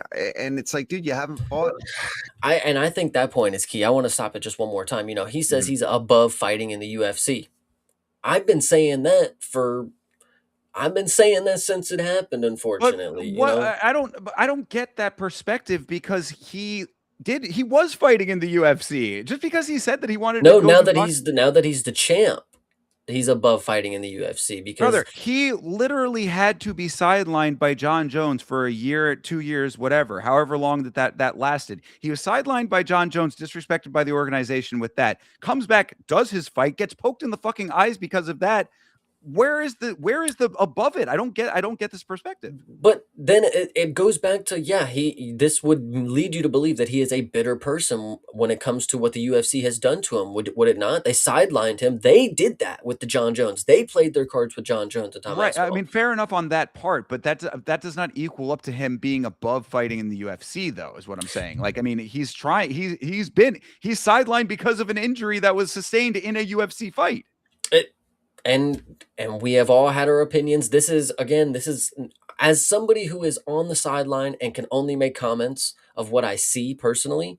I have made this as observation months ago, and I'm not trying to gloat or say that I've had the galaxy brain here, but now you're seeing the fighters, the people who were there. You know, some people had the balls to say it a while ago, like, come on, we've been poked before. You know, Aljamain Sterling, you know, one of the main dudes that came out and actually said, like, I know what it's like to be in this position, kind of deal, and everybody shit on him for it. But now we're getting the people that actually come out that have been waiting, you know, not waiting, but like waiting for Tom to actually come around for something good. And it's been 7 months. And I'll get to the broader point of this when Bisping starts talking, but it's been so long that even the people who supported him are starting to actually finally get around to it. That's that's my point of view. I feel And you. I agree. And I'm I agree understanding. with I'm just B. saying, yeah, you know, I mean, I like to think that there was like, you would have to be selling so hard to think that this is like, you know, 2 surgeries, legit, like to say like, oh man, you really did it, Tom. You really, you know, you went through 2 surgeries to sell this because you're bitter and don't want to fight. And I'm glad that you brought it up. You brought it up that way. This is a great way to lead into it. Okay. We'll come back to my point as well. But Bisping, let's go. Really Absolutely. much in 3 years. I got to choose my words carefully here, but he just said he's still not clear to fight. But he's been very vague with the details. Yeah. Very vague with the details. You know, if I wasn't cleared, because he's got a YouTube channel, he posts content all the time. You'd talk about it. Yeah. You know, the procedures that he had, the operations, whatever they were. I had a surgery. It was a very, very serious surgery. It's called sclera buccal. Look it up online. It's gross what they do to the eyeball. I don't know what he had, but he hasn't talked about that. I had that surgery, recovered, came back, and had a fight in a shorter amount of time than what it's taken this whole eye poke saga. You know, it stinks, Michael. It stinks. I don't say it stinks. I mean, it's as a guy, I know Tom. We used to have a close relationship. We don't talk these days. He was a great guy, but I don't just maybe I don't know. You look between the lines. There's something fucking weird going on. That's what it looks like. That's what it sounds. That's like. what I'm saying. Thanks. I'll probably get a text now. Hey, maybe this is all it took. Talk a little negatively, and but hey, you're just telling the truth, and hey, we all are, right? And so this goes back to, you know, the people that were even supporting Tom. You know, that's how long it's been. Is that the people who supported you the most? You know, that have been there saying good things, that have been repping you, and that goes. We'll obviously have another layer to this that I want to bring up after I let you talk. But even the people that were there for you, riding for you, it's been so long that they're not believing anymore, you know, like they're not even buying it. So when you want to look at me, day one, hater, literally the day after, I'm already hating. it's already fluky to me. You have a couple people who trickle in like, oh yeah, okay, it's been a week, it's been a 2 months, whatever. And you have those people who are believing in Tom. They are Tom's biggest fans. They're like, no way. He's gone through double eye surgery. He's done this. He's done that. He needs to protect himself. Please don't let him go back and fight. He needs to rest and recover. That's fine. But you just heard a man who has one eye now, which a lot of people want to say, do you want Tom to have one eye because Chase Parton wants to watch him fight? No. Tom Aspinall should be wanting to get back to his full self a lot quicker than what he probably is taking, because as a pro athlete, let me make a point. As a pro athlete, you should be getting back to the game a lot quicker than what doctors are saying, because doctors are going off the timeline of the dude who sits in his fucking chair at the desk all day. They give you 6 to 9 months. You have nutritionists, you have facilities, you have all these extra health and science things at your disposal. Yes, you should be coming back quicker. So if they give Tom 8 months for his eye, it's been 7, brother. Go on, Thinker. Let me hear what you're saying. Yeah, I think that this is a great setup for everything. And I want to read this first, and then I will respond all together. So shout out to Blake Wharton. Appreciate you being here, brother. So he says, Aspinall letting Eddie talk him into corners. Aspinall fired his dad as manager, who agreed to his contracts. Now, I'm going to put the Eddie Hall or the Eddie Hearn situation, Eddie Hearn situation. Put that to the side, and Tom's dad, even put that to the side too.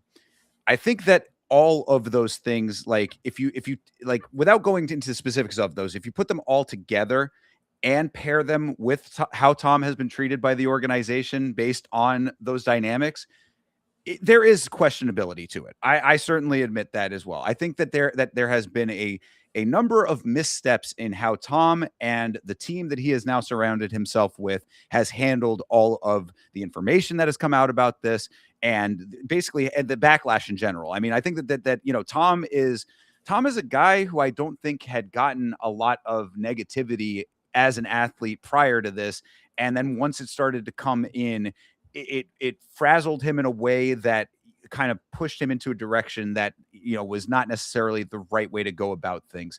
So I acknowledge that. I think that having Eddie Hearn involved in all of this, being a mouthpiece, you're gonna allow yourself to get talked into a lot of things that are not talked into them, but like you're gonna allow a lot of things to be said on your behalf that are not necessarily the right step at the right time. You got to remember, Eddie Hearn is not in this world. He is in combat sports. He's in the boxing world, of course, but this is a different animal altogether. And now he's, the relationship with him and Dana. There's already other things that factors at play with all of that. So I acknowledge all of those parts of it.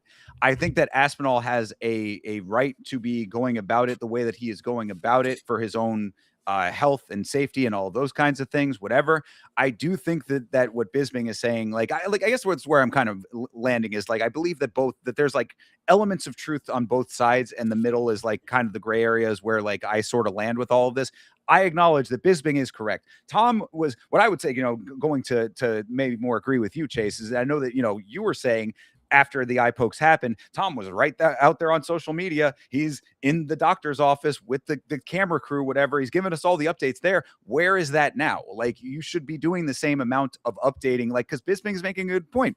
What's the answer right now? I mean, we're getting nebulous information or no information. It's been a long time now. I mean, way longer than any other eye poke. I even have to acknowledge that aspect of it.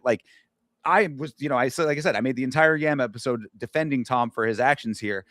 This is a very long amount of time for an eye poke. I need what Bisping is saying. I would need an actual legitimate thing to latch onto to say, look here, look what the X-ray shows. Look at the corneal tear or whatever it is. Tell me what it is, because I don't know. You know what I'm saying? But I would need that to be able to defend this a little bit better, because it does seem like it is more gamesmanship at this point than actual reacting to physiology with the biological elements. Yeah, I remember I said something along this lines, and I want to hear if this still rings true in your opinion. I remember saying Tom Aspinall, for him to have stopped a heavyweight main event title fight, this would have to be he would have to make us believe that this is the worst eye poke that has ever been suffered in the UFC. And here we are 7 months later, And would you think this is the worst eye poke in UFC history based on the footage? And then now we're 7 months later. I mean, statistically, yes, this is probably the worst eye poke that we have seen.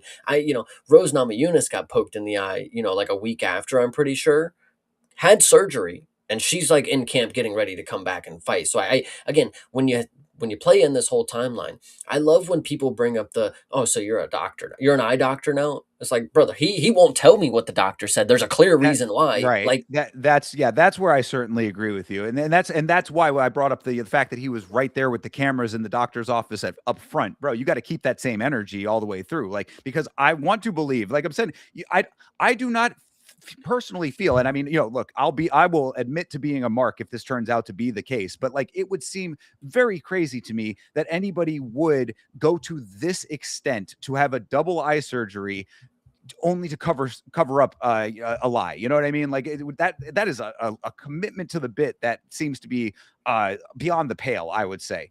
So, but you gotta give me the updates to make me believe. You know what I mean? Like to be like, okay, look, here he showed you right here on the chart. You know what I mean? Like I need more. I need to latch on to something. And I think what's even funnier is at the initial of when this happened initially, so many different theories go around. He's got Brown syndrome. And then a week later, he can't even, his dad came and said he can't see out of his eye. He is completely blind in one eye, is what his father went on a social media post and said. And then now, where are we? 7 months later, where's dad? Why is dad not saying nothing about Tom? I'm sure Tom's driving around in England. I'm sure he's having a good old fucking time. See, all right, but that's where you lose me, because we don't know that. I mean, we don't know exactly. But again, this is where Tom himself could let us know. You know what I mean? Like we don't know the answer one way or another. But Tom has a full camera crew. He's got a dedicated social media guy. Like we need the information to be able to say one way or another. Because I would say there is a potential for him to possibly be like partially blinded in that eye or in one of the eyes or whatever. You know what I mean? Like there's potential for that to be the case, but we need to know the answer one way or another. And see, and this goes to another point that people have been making is so Tom Aspinall should go blind because you and other fans want him to. It's like, no, it has nothing to do with me. It has nothing to do with the fans. Tom Aspinall should be rushing back to get healthy. He should, and if he is, fair to him. I don't know anything. You're right. I'll whatever. Tom Aspinall should be rushing back to get as healthy as possible because he is the heavyweight champ of the world. He needs to be in shape to defend his belt. I'm not saying he should go out here and lose his fucking eye, but Michael Bisping did what he did because he loved martial arts. He didn't do any of that because I said so. He didn't do that because anybody in the fucking nosebleeds wanted him to die in there. No, he wanted to compete in martial arts because even with one eye, he thought that he was capable of doing it. And that's where the competitive nature comes in. And Tom Aspinall, again, maybe it is true, but from my personal opinion, if you are somebody who is in this sport, you love martial arts, obviously you have gotten this far in life for the love of martial arts. Is the love not there anymore? That's what I would question to this 7 months later, if it is all a gimmick. I'm just saying. And that's also kind of where you lose me a little bit too, because this, I mean, again, another thing I said in the video where it's like, yeah, we all want to have the idea of like, the warrior spirit and the doing it for the glory of it and all that. This is a professional athlete fighting in a $7.7 billion sports organization. Like that element of it kind of goes out the window a little bit to me. Like it doesn't resonate as much with me, I would say. But then, because there are people, you've seen them. You've seen people come. Justin Gaethje fought a guy with one fucking arm. We've seen a dude compete in grappling with no fucking legs. There is a dude in the UFC right now, currently, who has one eye that works, and he is 18-1. Mr. Tom Aspinall, I'm just saying, you should be a little more grateful. And I listen, take your situation as serious as you want, but plenty of people from the time the sport has begun have been poked in the eye and they have not taken 7 months to recover. So again, it goes back to what I said before. This better have been the worst eye poke in UFC history for it to justify a heavyweight title fight being stopped within 30 seconds because he already said he can't see. Like That's the point that I think is crucial to make. That's I just got my I opinion. like it. I'm with you on that. I understand your feelings on it for sure. Well, we do have an active conversation going on about it in the chat. So let me get to a couple of Yes. these here. So Sanjay is here. Yo, shout out to Sanjay. Appreciate you being here, brother. He says he has a doctor's note and it's obvious he got his eyes shoved into the back of his skull. Questionable. Questionable, honestly, brother. I mean, like, even coming from a dude who supports it, you saw the pokes. I mean, these, I think we all in the moment were saying, like, was it not? I mean, I was one that said that I thought that they, like, if you look at the replay, it certainly looks worse than in real time. But to a lot of people, it wasn't as bad. And to that point, when you look at the replay, double eye surgery. I mean, one eye got poked pretty bad. The other one, not so much. And even and it goes back to the clip when he walked backstage and he goes up to DC and he's like, "Man, that eye poke got you real bad in that left eye." He's like, "No, it's my right eye, mate." It's like, dude, I think whatever you want to say, man. This is just how the story goes. And again, This so I was just going to say, and again, if Tom would tell us, if he would update us on the actual reality, then we would have a better frame of reference, at least from his side of the equation. And then to shout out Blake Wharton. He's Yes. not lying, but he has switched up after and is looking for money. I think that's potential. He's waiting to get a bigger payday now. Now that I have to fight with my eyes on the line, I have to get a bigger payday out of this, of course. And I think this also goes to a point that I've made for the longest time. He gets to sit at fucking home. He can't train, apparently. He can't do anything that's, physical contact. Okay, so that takes a little bit out of his daily regimen. Maybe he's still wiping down mats. I don't know. What's the heavyweight champ doing around the fucking dojo? But the point is, he posts videos all the time of him watching the UFC cards. He's getting paid to fucking watch UFC now. Brother, you're supposed to be fucking competing in it. Your YouTube channel as the heavyweight champ is garnering so many different views and eyes because they get on UFC.com and they see Tom Aspinall's the heavyweight champ. I'm going to go follow him on social media. I'm going to go see what he's doing. What's the day in the life of Tom Aspinall look like? But for the past 7 months, he hasn't been training. So it's honestly starting to get to me, for real. Well, I mean, that goes to the 10-7. Shout out to Bam Bam, of course. Can't see, can't train, can't spar. He was missing people's handshakes. Please fuck off. I mean, again, I hear that aspect of things. What, Chase? No, you know what? 10-7. Bam Bam or DS, brother. I specifically, and if you want to go back, I specifically requested this, and people are like, "Bro, he doesn't have to prove shit to you." I said, as soon as Tom Aspinall's dad said that he couldn't see out of one eye, I said, "Show me him eating super cereal. I want to see him trying to put a spoon to his goddamn mouth with one eye." I never got it. I never saw one video of him doing anything that made me believe the depth perception would be off from a one-eyed man. If he can't see in one eye, if it's cloudy or whatever, you would assume he can't do these things. I mean, if he's missing people's handshakes, sure. All right. I believe you. But let me see you eat a bowl of cereal. I don't know. Either way, crazy enough, crazier things have happened, but I think it's and shut up Blake Wharton one more time. Bisping won a title with one eye. Like he was lying to get through these the commissions or whatever.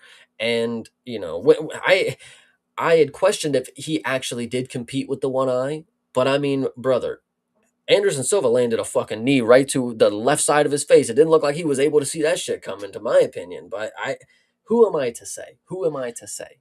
Yeah. Again, I mean, I think a lot of this could be cleared up if it really goes back to my original point. Like, I think a lot of this could be cleared up if Tom was going about this a bit better. I think that he has, instead of going towards a path that like rebuilds trust with the fan base, he has expressly gone a different direction. And I think that is a misstep in the way that all of this is playing out. And 10-7 immensely cooking. If you can't see, give up the title. Like, bro, if you are telling me right now that both of your eyes are not working to the point where your community is worried that you're going to lose both of your eyes if you continue competing, you give it up, bro. If I mean, you're they're fighting for an interim title right now.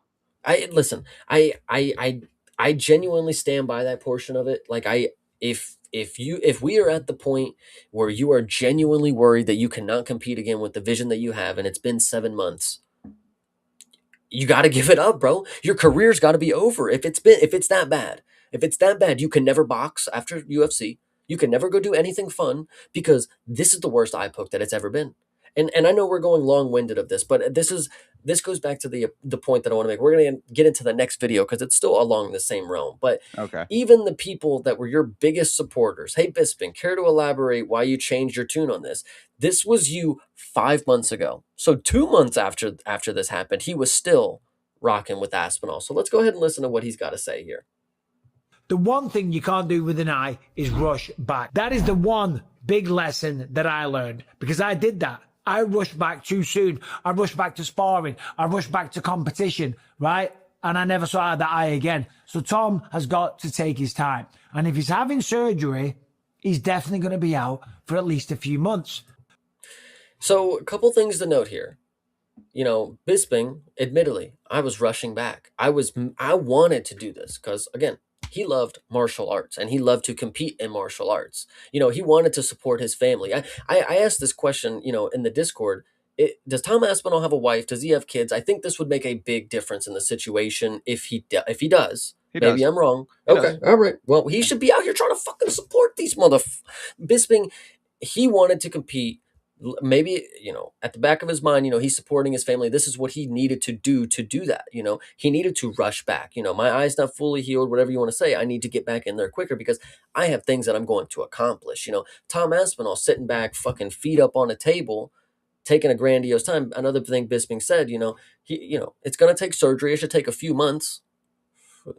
Again, you're 2 months after when it happened, then you get surgery, then a few months later. That's still like a 5-6 month timeline that we're looking at here. We're at 7 months, and this is where I bring you back to the original point.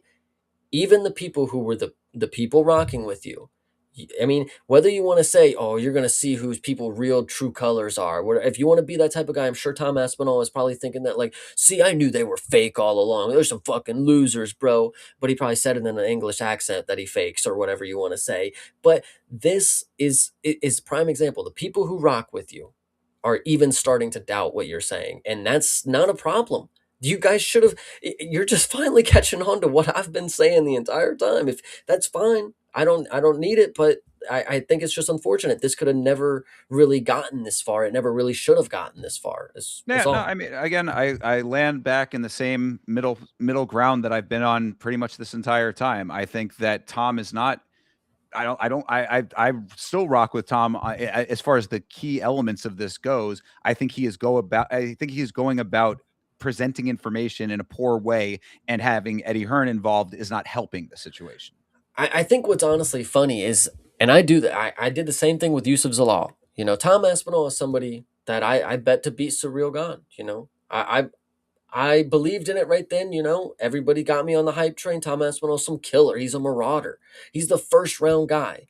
And we saw what happened in the first round with Surreal Gone. But that being said, to prove that I'm not a Tom Aspinall hater, because it's going to be sweeter, and this is maybe just proving that I am a hater, I will be picking Tom Aspinall again to beat Surreal Gone because I picked him to do it the first time. I'm not going to change up just because of he cheated to do it, you know? Mm-hmm. Whatever you want to say.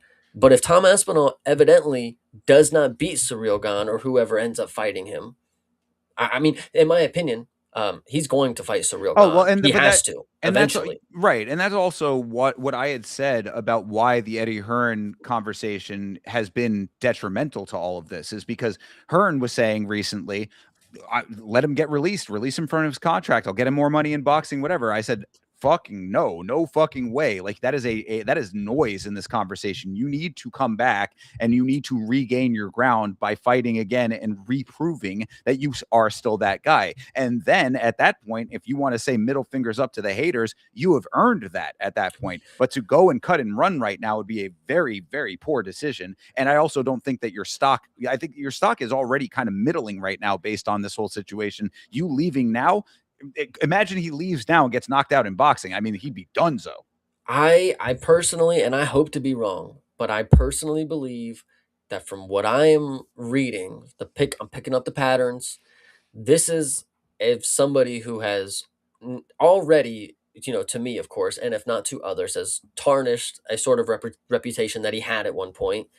And it seems to be that he's only going to continue to make it worse. Whether he comes back and wins, if he comes back and loses, you know, that's even worse. But the fact that as soon as Alex Pereira wins, I bet Tom Aspinall's right in that fucking gym. I bet he's cleared, you know, and that's what's going to make me mad about it. And that's what's going to make me like, again, and that's going to be the reputation that Tom leaves is like, oh, when the guy that was going to fucking, you know, then he steps into the picture when he's out of that. But in my opinion, Tom Aspinall should not get to walk away from a Surreal Gone fight. If you're going to be in the UFC, if it's not this fight, it is the exact next one that you have to fight Surreal Gone. And if you want to dip out and run to if you want to go to boxing after or before you face Surreal Gone, again, the reputation that you will leave to a lot of your fans, not just me, is going to be really, really bad. If you cut and dry out of the Surreal Gone matchup, whether he's the interim champ or whether he's not, if you start trying to handpick other people, oh no, I got to fight Josh Hogan, I got to fight Waldo Cortez Acosta, it's really going to be bad. And I unfortunately am foreseeing things just like that happening. So well, I'll just have it there. If that does happen, then that would certainly change my tune to a tremendous degree. So I'll wait and see if that is the case. Do we know how many fights Tom has left on his contract? I am not too positive, to be fair, but Eddie Hearn's going to buy him out of it, and he's going to run away from Surreal Gone. So it's just how the cookie crumbles. But speaking of, there's just a certain type of fighter in this game. You know, a lot of people fight for money. You know, a lot of people have this deposition that they're in the game to make a lot of money. You know, Yeah. they do this for money. And this is somebody who, at this point, I'm the least biggest fan, and happens to be another English fighter. I know we're doing a whole English bash here, but this one has to be said. This has to be done because I'm sick and tired of this clip. We're going to get into it. Dakota Ditcheva explains why she wants to, you know, enjoy her life right now, retire at 32 or some shit like that. We're going to listen to her talk, but the point is, at 32, you just signed a new PFL deal.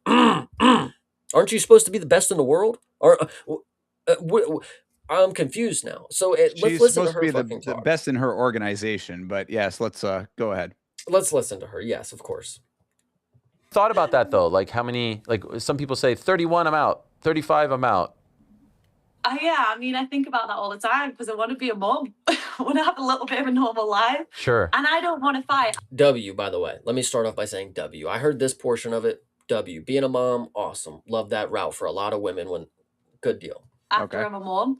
So I think that's another thing people don't understand. Like for someone like me who's like dying to be a mom, and I have to sacrifice like all that kind of stuff I'm happy to sacrifice it because I love fighting, but at the same time, like it's a big thing. So for me, I'm like, right, 32, I'm done. Like if I haven't been world champion by 32, which definitely will be, I'm done. That's in 5 years. Yeah. That's it. Yeah. I feel like you just got champion started. of the world in 5 years, pound for pound, best female. I'm out. When you say champion of the world, of which organization? Because it's a little bit different, right? For me, it doesn't matter. Just whatever the top girl is now, whoever you think the top girl is right now, if you say Shevchenko, as long as I beat her, I'm out. Okay, well, you know how people will... Okay, hold on. Let me stop there because I was hating on her a little bit. Comment there. Okay, fair. But from what what her previous past has alluded to is that's not the case because, again, we will get into the layered situation here. She's saying, if that's the best girl, I'll fight her. You're fighting someone who's 9-5 right now, woman. Yeah, well, right. I mean, that that's a deeper issue for sure. Yeah, I mean, if we want to talk about the way that they are setting her up, that other organizations, not only just PFL, but of course we talk about this in Karate Combat all the time. I mean, you certainly could That's why I'm glad. I'm certainly glad that we heard that from her because that would have been the leg to stand on with this argument. Is like, okay, you want to be the best in the world. That is not going to happen in the organization you're at, and you know that. And you also know that your organization is expressly, it seems, going out of their way to find talent that is propping you up. You are essentially can crushing as a top level fighter in your organization. We see this all over the place. In fact, shout out to the 10-7 again. Bam Bam was saying this recently that, the PFL seems to be doing this more and more. We know it is absolutely the case in Karate Combat. So it's like, if these are the other organizations where it is possible to make a little bit more of a name for yourself, to at least to build your resume up or rebuild your resume in certain cases, like it's very transparent to anybody who's paying attention that that's exactly what they're doing, that they're allowing you to have that as the circumstance. Yes, come here, fight these fights against these middling talents because we know you're going to win, and then you now are in a conversation that you maybe not are deserving to be in necessarily compared to people who are out there slugging it out in the trenches in the the Shark's Den or the Shark's Lair, whatever. But I digress. She's in the PFL making her money, so we'll let her do what she whatever. Construed that, right? Of course, I'm used to this game now. Okay. But so why do you say I don't want to fight after being a mom? Because we've seen this, and we've seen actually a lot of women be very successful post-pregnancy. Yeah, very. I mean, we have Yana in our gym. She's had 2 children, and she's like still 135 UFC in the rankings near the top. Like, she's absolutely amazing.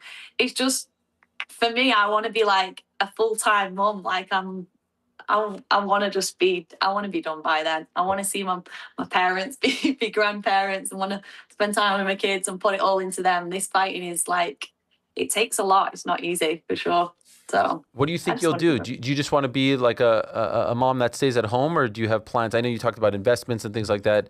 This is a lot more of a mom situation than I figured. It was more of her talking about how she wanted to make money in the PFL and be a greedy motherfucker. But if there's anything, do you want to continue on? I mean, we don't have to. No, I mean, I don't know if there's more that we need to hear from this, but I mean, like, really, I'm not opposed to any of this. I said to say, I mean, because like, I don't know if you want to let it play to get the rest of the context, I guess. But the main thing is the next thing coming up. So you already heard she wants to fight the best. She wants to fight the best.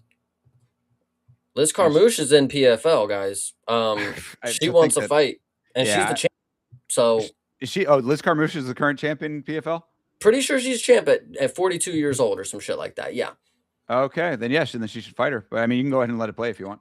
She should fight her. Well, she's fighting somebody who's 9-5. I know. Isn't that interesting? Miss, I want to fight the best in the fucking world. Well, you're not.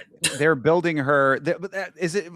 How much? I'm tired of this building her, bro. She's like 15-0. Like, no, I know. Wait till she's 27-0, and then be like, all right, guys. No, I agree. That I agree with. But that's what I'm saying. How much of it is her versus how much is the organization saying we really want you to have a record that comes in at like like very impressive, so that when you actually do it, it's like. The level of the star power is there, even though we already know that it's there. But I'm just saying. Well, so from the quote, I'm pretty sure Liz Carmouche is going to call the PFL out here for not setting up this fight. So let's go ahead and listen. Shout out her, because if I'm not mistaken, I believe she is the current PFL champ right now. Why aren't you fighting for the PFL title? Oh, maybe not.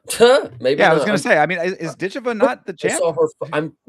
I'm pretty sure I saw Carmouche win a fucking belt recently, and I was like, because I remember I was like, oh my gosh, she's 42 years old. No way you could, because this was the moment I realized like PFL's different. Somebody could be 42 years old and look at the top of the fucking game, kind of deal. But I will be wrong for the time being. If anybody wants to correct me real quick. Yeah, I was just gonna like look up the current PFL women's champion. Maybe she's a different, because she seems a lot bigger than Dakota, but maybe it's a different weight thing here.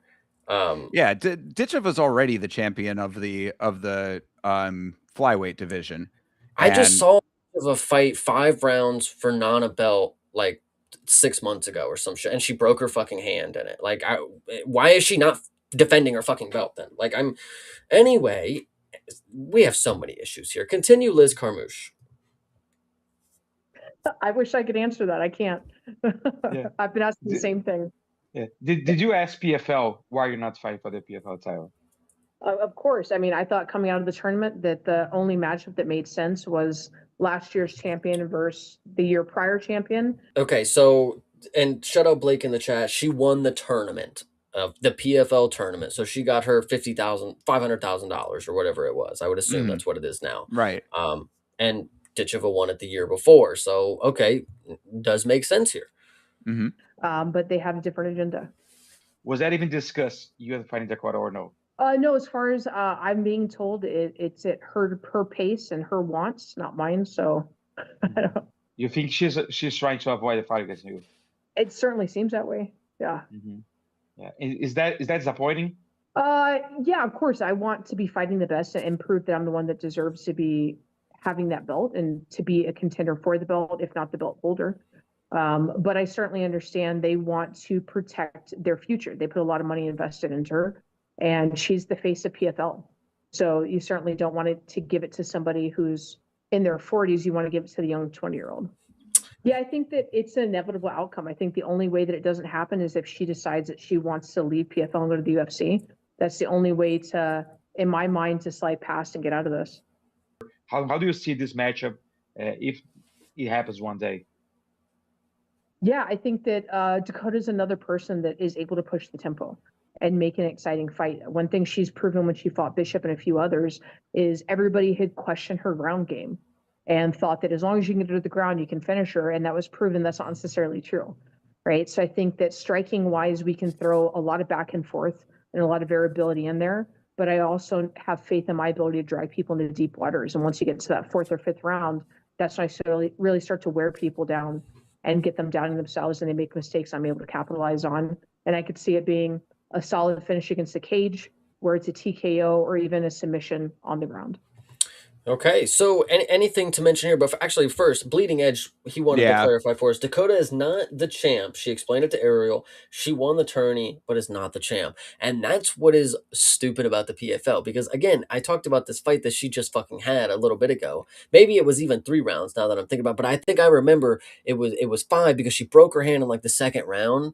And she won the third, but I was thinking, man, if she had an opponent who was actually decent or whatever, or maybe it was 3, and I was thinking, man, if they had those extra 2 rounds, she definitely would have beat her because Dakota broke her hand, you know? And it's like, now we have somebody who's, in my mind, already not even fucking, like, I'm supposed to be told this is the best woman in the fucking world, you know? And I get handbrake, whatever you want to say, but I've seen her have some questionable shit already. And then you tell me she's about to fight somebody who's 9-5 when there's somebody else who won the tournament. You have a tournament system in play, and then you don't match up the tournament winners. Oh yeah, no. Well, I mean that goes to what I'm hoping, and this is why I've been waiting. You know, we've talked about PFL a while back, and why I specifically have been waiting to not revisit PFL for a little bit.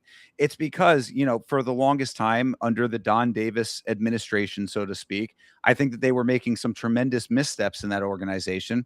Now they've got John Martin in there. Hopefully he's changing some things around, but these types of situations do not lend one to believe that that is the case. So, I mean, yeah, you know, if the point is that they are not handling Dakota Ditcheva correctly in that organization, I would say that they are strategically handling her correctly in their own eyes, because they know that she is one of the better names that they have. That people, you know, if she loses her shine, that's a big loss for them. I mean, like, I think this is one of those cases where it's like the world can all acknowledge that this is not the correct way to be going about what they have, but to them, it's still the most correct way that they have, the most correct option that they have. Yeah, it's just unfortunate for somebody who, you know, and people, and even her, you know, she would tell you that she's the best in the world, you know, and a lot of people would say she's the number 1 pound for pound woman in the world, blah blah blah blah blah.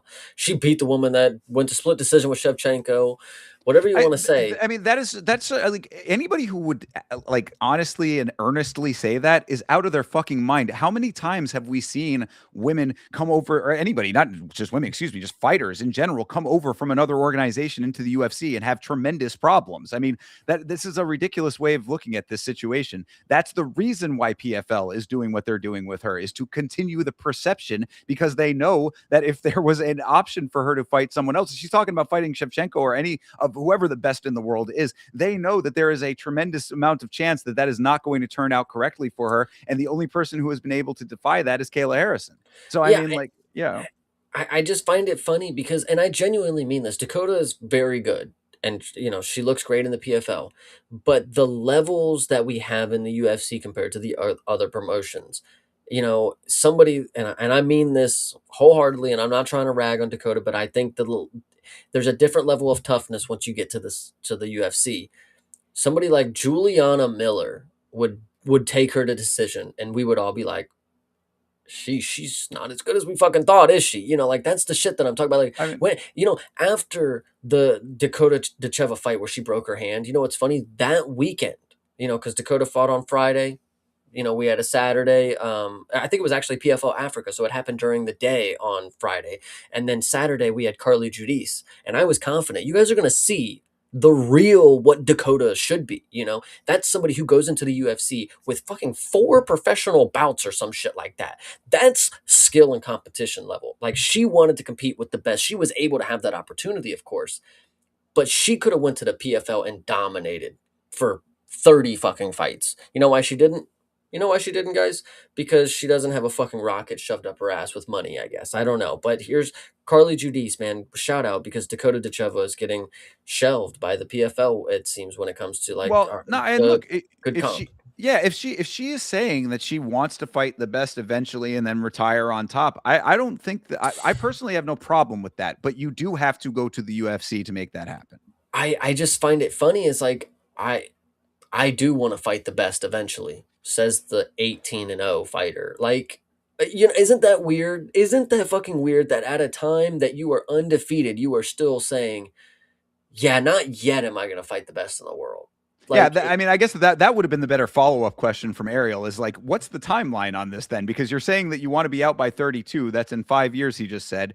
What between now and that cutoff point is going to happen? Because you are just can crushing at the moment to, from based on what we've been seeing, basically. Like, where does the changeover happen? When does it happen? Does it happen at all? I mean, like, what's the pathway here, It sounds as if, and this is just speculation, it sounds as if somebody is very confident that the last fight of their career, they'll jump right into a title fight in the UFC or something, go against Shevchenko, and then at 32 years old, I ride off in the sunset because I just beat the best in the world. You know, isn't that just like? And okay, then and also, yeah, no, you're not wrong, but I mean, also, I'm seeing Blake saying, they just have to let go of her and let her go to the UFC to show, and the UFC is slow build her.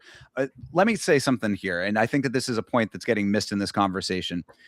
The PFL does not want to be looked at as a feeder organization for the UFC. The PFL wants to be competition to the UFC.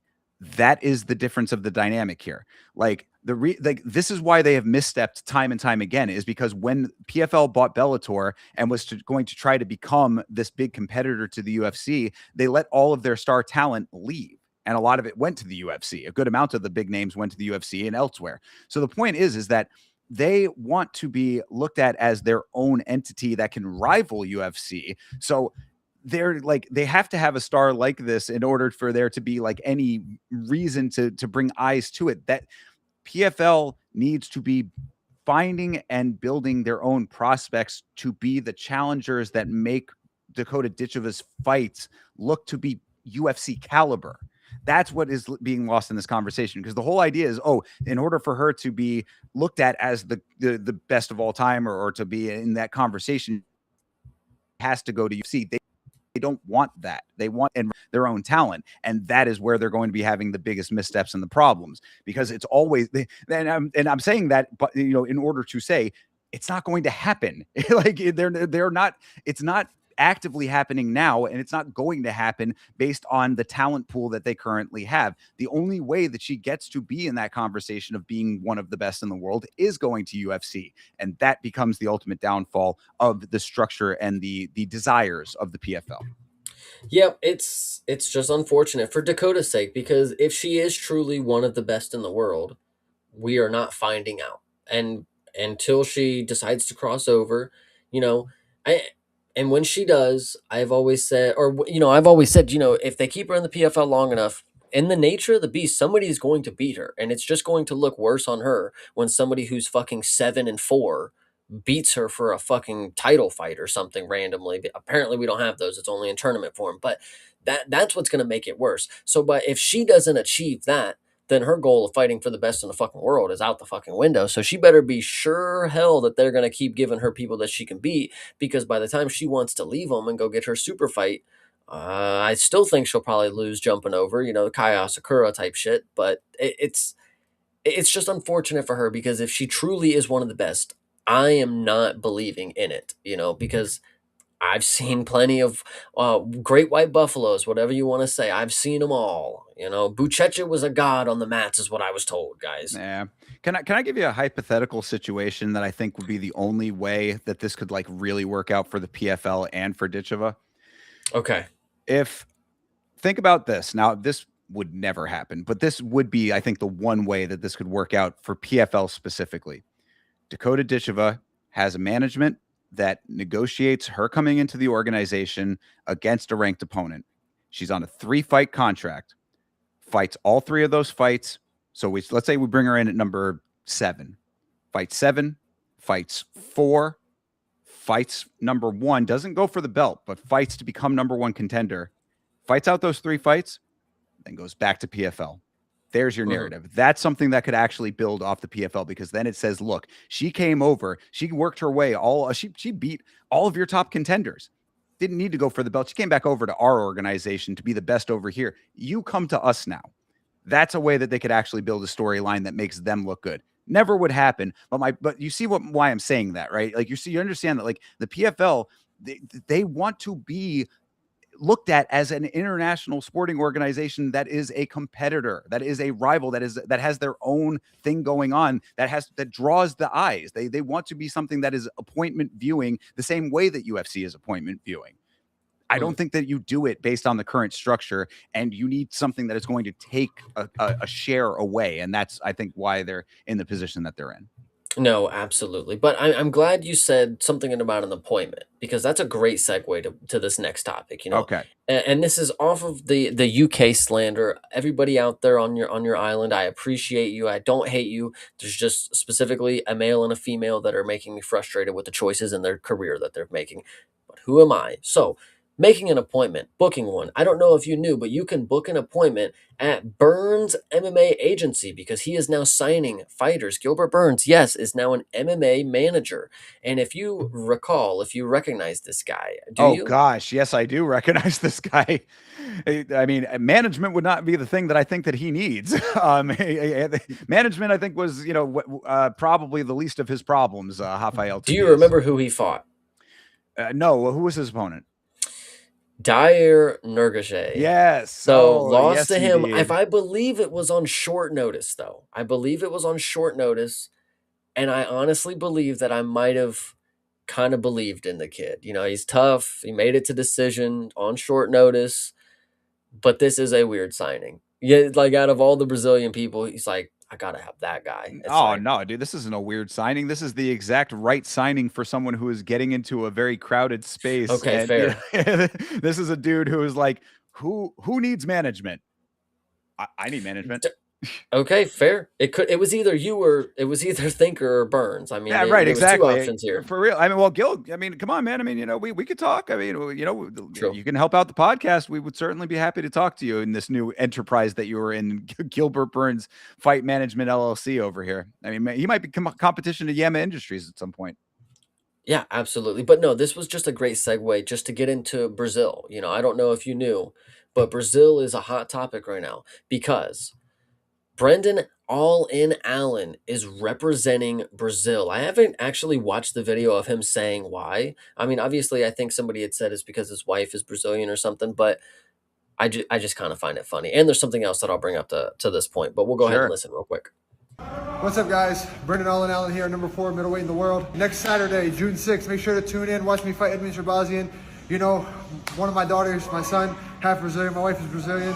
I'm representing Brazil this time. Let's go. I know the World Cup's coming up. Let's go, Team Brazil. Okay. Why did he feel the need to announce this? Like, why was this an announcement worthy thing is my question. Well, because to be fair, if he would have walked out with the Brazilian flag on his thing, and if he would have walked out carrying the Brazilian flag, I would have been sitting there. Why is he repping the Brazilian flag? That's what commentary is for. Commentary would just do what they always do, say, oh, in this fight, Brandon Allen is actually flying the Brazilian flag. His wife is Brazilian. His son is Brazilian. He told us in the fighter meeting that he really wants to show out for the Brazilian crowd to show his support and love for his family. Well, he's going to get the same honor that Tom Aspinall did. He's not going to get a commentary desk spot to say it himself. So he had to come out here and drop it before. But the point of this is that I want you to keep this is key. And I really want you're going to believe truly when this comes to fruition, because this goes into all these others, when it comes to Brendan Allen and the losing situation that we've brought up of what could potentially happen for him. Check out the hair. It's not looking good for him. Yeah, he's got to wear a headband in training. Not looking good. I know. That's not long enough to break. He's had shortcuts the last few wins, guys. This is a very big sticking point for you, I know. Yeah, the growing out of the hair does not bode well for him. It's not it's in an awkward stage too. This is the total that Yeah, it's that era. I'm just letting you guys know. And he's true. starting it too, so he even might even get a little like a Oh no, Tuco Tokos. so it's unfortunate, but and I'll even show you like this is how bad it's getting because it's you can't just wear your hair down like this, you know? So it's such an unknown thing when he has to get into competition and now his hair has to be all it's annoying. So here's another example. Hat. He has to wear hats because the hair is just so annoying that he can't stop. All I'm saying, but let's listen to him speaking his piece because he believes he might be able to get a title shot here after a big win here. And I have something to say about that. Big win over Edmund Shabazian. Is there a chance that you leapfrog Nasruddin and fight Sean next because of your history with him? I sure hope so. I mean, Sean's out here trying to sacrifice his boy, so that's pretty messed up. But yeah, man, you never know, man. You never know. The only thing that Nasruddin's got, obviously, is a good ace in his back pocket is that he's beat the guys below him that's coming up. So, but the more you let time pass, and those guys are staying active, you never know. But he did earn his spot. You never know what's going to happen with this division right now, as you know. Like, if Hamzat fights Sean again, then is Nasruddin going to want to wait out? Because if Sean goes out there and gets destroyed by Hamzat, are they going to have a third one? You know, it's kind of a very, very weird spot. And I feel like Nasruddin is the type of guy that doesn't want to wait 2.5 years to fight. So I'd love to have that one back. But we got to get through Edmund first. He already has. What is he talking about? He's not. Nasruddin doesn't want to wait. He's been waiting forever. Yeah, he already did choose to wait instead of fighting Hamzat. You know, that is a funny thing that he would say. He also is saying, like, you know, with a big win right here, I think it could place me. It's like, that's an unranked opponent, brother. I mean, no matter how you put it, that ain't getting you nowhere. Yeah, I mean, that was my original point, right? Big win over Edmund Shabazian, you know, quotations bound the big there. Yeah, it's unfortunate. I mean, I think the reporter obviously set him up, right? You know, like, hey, you think you get a title shot if you get? It's like, what else are you gonna say? You know, but I think this is not. It's not what's going to happen, unfortunately. You know, fighting an unranked opponent where you're at, you know, it was not necessarily the best call. I mean, it was a fight. Apparently, I don't know. If Imavov was going to decline fighting Hamzat, if that would have been the public statement, like, yeah, he's not actually doing it. You know, that would have been the narrative. Maybe Brendan Allen could have got a rematch then, but now we're fucking having an unranked opponent or some shit. This is weird, but it's unfortunate because yeah, anything is possible. I think Brendan Allen's kind of like out of the loop here, talking about if Hamzat gets a second match, are they going to get a third? It's like, bro, no, he's leaving. Just stop. Just like, this is your time to shine. You beat your unranked opponent. Worry about Imavov and Sean Strickland, I guess. You know, that's the narrative that I'm going with. Well, until it actually does come to fruition, who knows? You know, obviously Hamzat waffling, and you know, you never know when it comes to that kind of thing. If they think that there's something to sell there, they might. But yeah, no, the whole. I mean, he's not wrong that like the whole division is in a weird spot with all of this. Like you've got the dynamics, huh? What division isn't though? No, well, yeah, I know, right? It's a good point. I mean, it always is the case, right? But I mean, this one has at least a couple more unique factors when it comes to, you know, Sean getting the belt kind of unexpectedly, you know, against Hamzat, potential for a rematch there, the, you know, religious exemption for Nasruddin Imavov potentially, and then everything that comes underneath that, you know, like a bunch of guys who potentially could be in that conversation, all just sort of circling right under that top dynamic. So it's a hard spot to be in, but I mean, that's why it's all of this is kind of just a bunch of like jaw flapping right now. Go out and win your fight, and then we'll figure out the rest thereafter. But like in the meantime, I do acknowledge that it is a kind of an odd thing because you're sitting there waiting to find out what the next shoe to drop is. You know, I think Brendan Allen is in an unfortunate situation too because, like we said, he's fighting an unranked opponent. There was a clip, and I didn't bring it for the show. I actually thought I remembered saving it, but he was saying that he, you know, while he didn't want to wait. You know, there was supposed to be a done deal with Dricus, and then apparently Dricus got injured, so he didn't want to wait. He asked for Usman. They didn't get back to him, I guess. He asked for other people and they never got back to him. Whether he's just talking shit or not, I mean, it seems like the only option that he had was the unranked opponent, which is unfortunate because he's not a big enough seller to get somebody like a Dricus or an Usman, because it didn't happen. Unfortunately, they clearly have bigger things in store for Dricus. They texted Brendan Allen, always injured kind of deal, but like, who really knows what the deal is on that? I think Brendan Allen said he was posting him training the next day after anyway. So just always something to go on with, but it's an interesting situation in the division. One of the more interesting ones, of course, because Sure. if you have Shabazian jump up and he wins, of course, and say he wins and he jumps up to 4th or 5th ranked, bet the house on whoever the fuck fights him next, because that dude has like 7 losses to just like the biggest randoms like in the organization already. So it's unfortunate. Yeah, no, that's a good point there. I do want to acknowledge Blake, but give me 1 second because I have to say, 10-7 coming in and challenging you here. He says he's going to be able to braid that hair. I mean, you don't know how great these braiders are, bro. He's going to be able to probably get that thing braided pretty easily. Hey, it's tough call, man. It's a tough call. Listen. You need some longish hair to get it braided, brother. I don't know. If you're thinking he's gonna have fucking braids that like, I don't think you're gonna be able Oh to do no, cornrows. he's gonna at least be able to do the top and rows. I mean, the sides might be, he might have Okay, to. fair. We've definitely seen top and some, Yeah, but the I don't know, samurai guys. braid. I think he's going a little suave. I think he's gonna try to have it out, man. I mean, he grew it Oof. out for a reason. Why would you? You're not gonna keep that hair in anyway. But continue on. Is there anything else that we need Well, to? yeah, no, I mean, I don't know if you want to go. We talked about it on the podcast, but because Blake is asking, does Edmund jab and Teep Allen?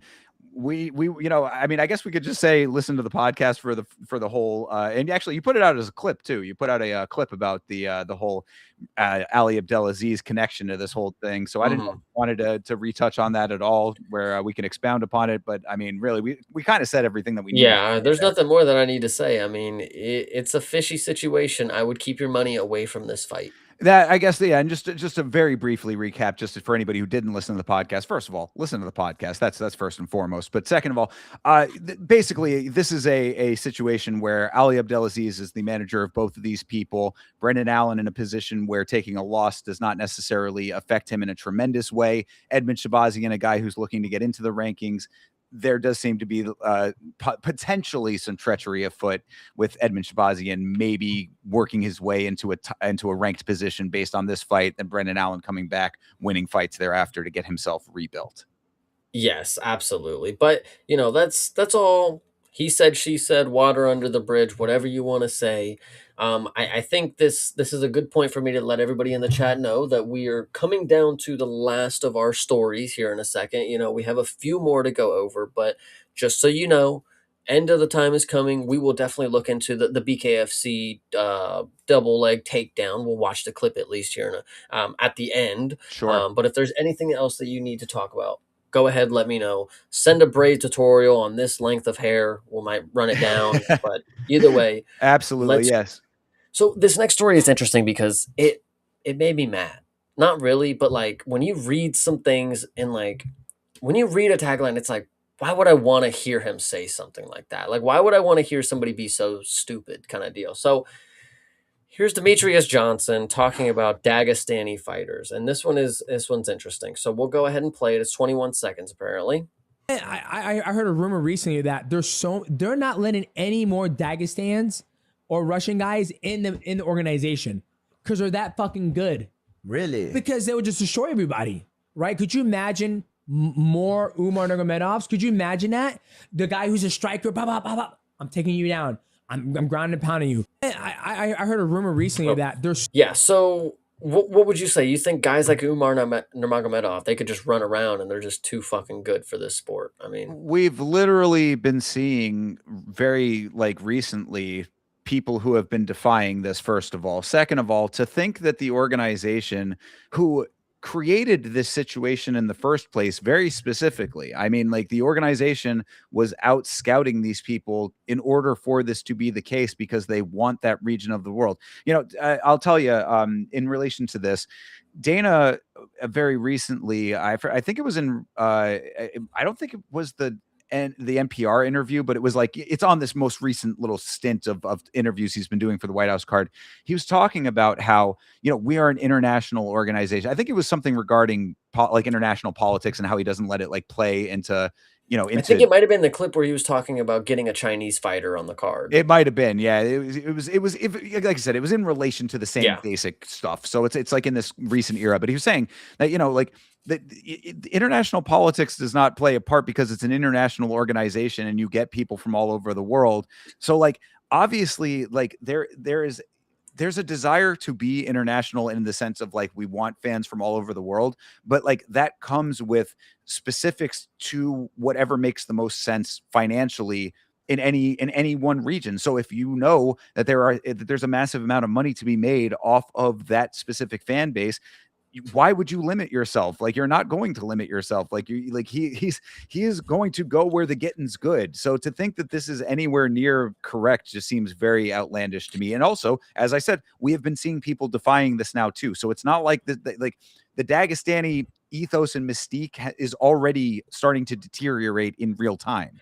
Well, I find it funny too because you're making a good point. It's like they want talent from all over the world. If there was good people, excuse me, if there was good people that they wanted, they'd have them. You know how many Brazilian fighters there are? There's over like 200 Brazilian on the roster.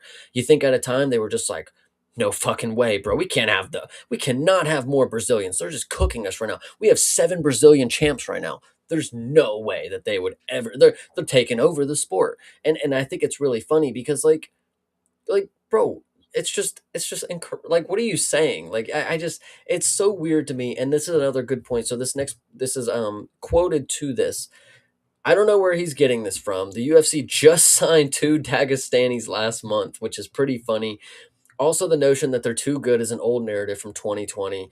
DJ has been glazing since training with Hamzat. It's unfortunate because with this notion is if he's been training with Hamzat and that's what, you know, has garnered this, Hamzat's Chechnyan. It's a good point too, right? Yeah, yeah. No, I mean, look, I've been saying this about Demetrius Johnson for what feels like forever. One of the greatest fighters of all time, potentially on my Mount Rushmore. Actually, I mean, like really, he is of that caliber. He comes out with some of the most outlandishly L takes that I've ever heard, and I don't know like if it does not feel like trolling, you know what I mean? Like because I want to give him the benefit of the doubt, be like, oh, he's just, you know, he's or clip farming, you know, he's like trying to get out here and just make it, you know, make waves, but it's like it really doesn't feel that way. It just feels like he just has asinine takes and just spouts them off tremendously loudly and often. They're not taking them. They're just that good. They're just that good, man. Like they are just the other side of this coin that I wanted to mention too. Think about it in the reverse. Like if when it comes to a region of the world like England that has a tremendous fan base, a rabid fan base, these are fans that are waking up in the middle of the night to watch this. You don't think that they would be going out of their way to be building that if they, you know what I mean? Like because we're talking about like where the good fighters are. There are you know fighters from Dagestan are graduating a lot of people, you know, it's a defined pipeline in that region of the world, like, you know, and that's why I always go back to Habib's father, you know, to Abdulmanap Nurmagomedov and what he did for that region. Like he was a great man who did great things for that region and has legitimized the fight culture there, which is a great thing for a war-torn area of the world where a lot of different paths can be taken. This is a legitimate one that's very good for that region. So yes, they're graduating a lot of fighters. You brought up Brazil, perfect example, another region of the world where fighting is very prevalent. So they're graduating a lot of fighters. England is a rabid fan base that does not have a lot of fighters that are graduating right now. Don't you think that the organization would want that if they could have it? Of course they would. They want they want people who are going to fight and represent their countries. Like this is just a ridiculous way to be looking at things. DJ just needs to call up the PFL real quick and tell him like, look, dude, they're not buying Dagestanis no more, dude. They're too good. You could have a whole organization, dude. I think they do. I mean, I think that they actually do have a bunch in there too. So it's like, yeah, I mean, it's a good point. Like, send them off to all over let the Dagestani takeover happen wherever it can happen. Yeah, it's already being counteracted right here. So like, we're not too concerned about it anymore. I think the Weasel makes a great point. That's a 2020 narrative. Yeah. So that's is there anything else you would like to say about this right here? Because we're gonna get into the last story, and I think this one is it may not be the quickest, but it is something that is very important. You were talking about, I forget exactly what you said, but the point is, Alex Pereira. How many times have you heard the narrative that this guy only not like he can only throw a left hook, he can only do this, he has no ground game? Well, this person that we're going to talk about here in a second has had that opinion. He's had that opinion ever since his career started, mind you. So I think it is very telling to what he is now seeing for the future of the sport because if you did not know, Alistair Overeem is teasing a retirement. And, A return. oh, yeah, I'm sorry. Yes, a return. Excuse me. After 3 years away from retirement. And I think this is key because after just a week ago, 2 weeks ago, this dude said, I don't know how Alex Pereira does it. You don't have ground game. I thought he really kind of sucked. He's just got that left hook. So here's his plan. I can have a left hook. I can come in and dominate. I don't need ground game. What? That dude has no ground game and he dominates. Here I can be. I can do what Alex Pereira did. I swear to you, I'm feeling this vibe here. But Sure. Well, yeah. what did he say here? He says there is motivation for a return. Sorry. We're just looking at options. Like, what can we do? What should we do? I also just turned 36. All right. But I feel better than when I was still fighting because I just did all that longevity stuff, longevity activities. What is he talking about? That Brian Johnson shit? Is he measuring his blood oxygen and his erections while he sleeps and stuff? Is that what he's doing? That sounds about accurate. I am not too sure, but if he was doing steroids and EPOs while he was competing, I would say he was probably doing those in the time off as well. That certainly is in the vein of longevity right there. Yeah, so and to be fair, him only being 36 is pretty crazy, but that goes along to the line. He saw Alex Pereira come in at 36 years old or whatever the fuck it is, 35 years old.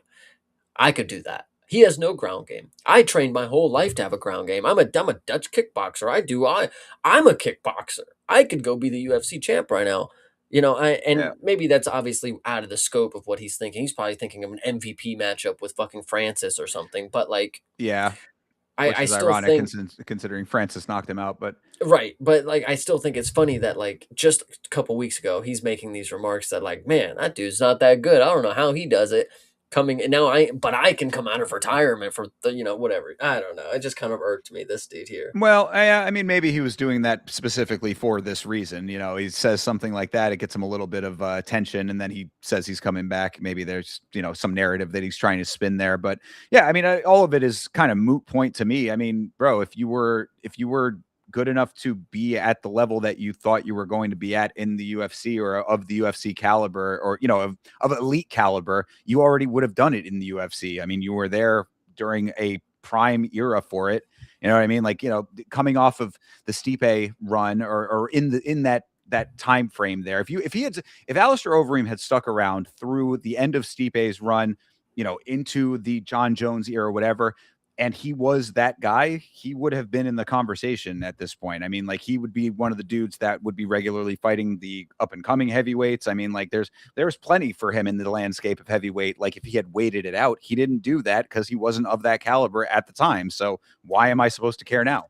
True. I mean, well, you're not supposed to care, but you're supposed to watch it because it'll be on Netflix and it'll be headlined by somebody that you want to see win in 15 seconds. And look, I mean, if that's what he's getting at, then fucking get the bag, bro. I'm never mad at any of those fighters who do that kind of stuff, because if there is a bag to be made in an organization and it's a fucking layup like what we saw on that MVP card, why not? What is there supposed to be some honor amongst the, like, in that regard? Like, I don't see any reason not to do it. Like, this isn't like you're out here trying to provide. We were talking about the Tom, when it comes to the providing for the family thing. If they're going to say, come in here, crush a can, $15 million, yeah, go get it. What's the problem?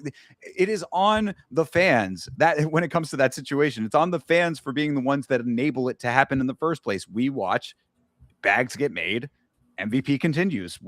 This is how the sport operates. I think everybody should understand this at this point.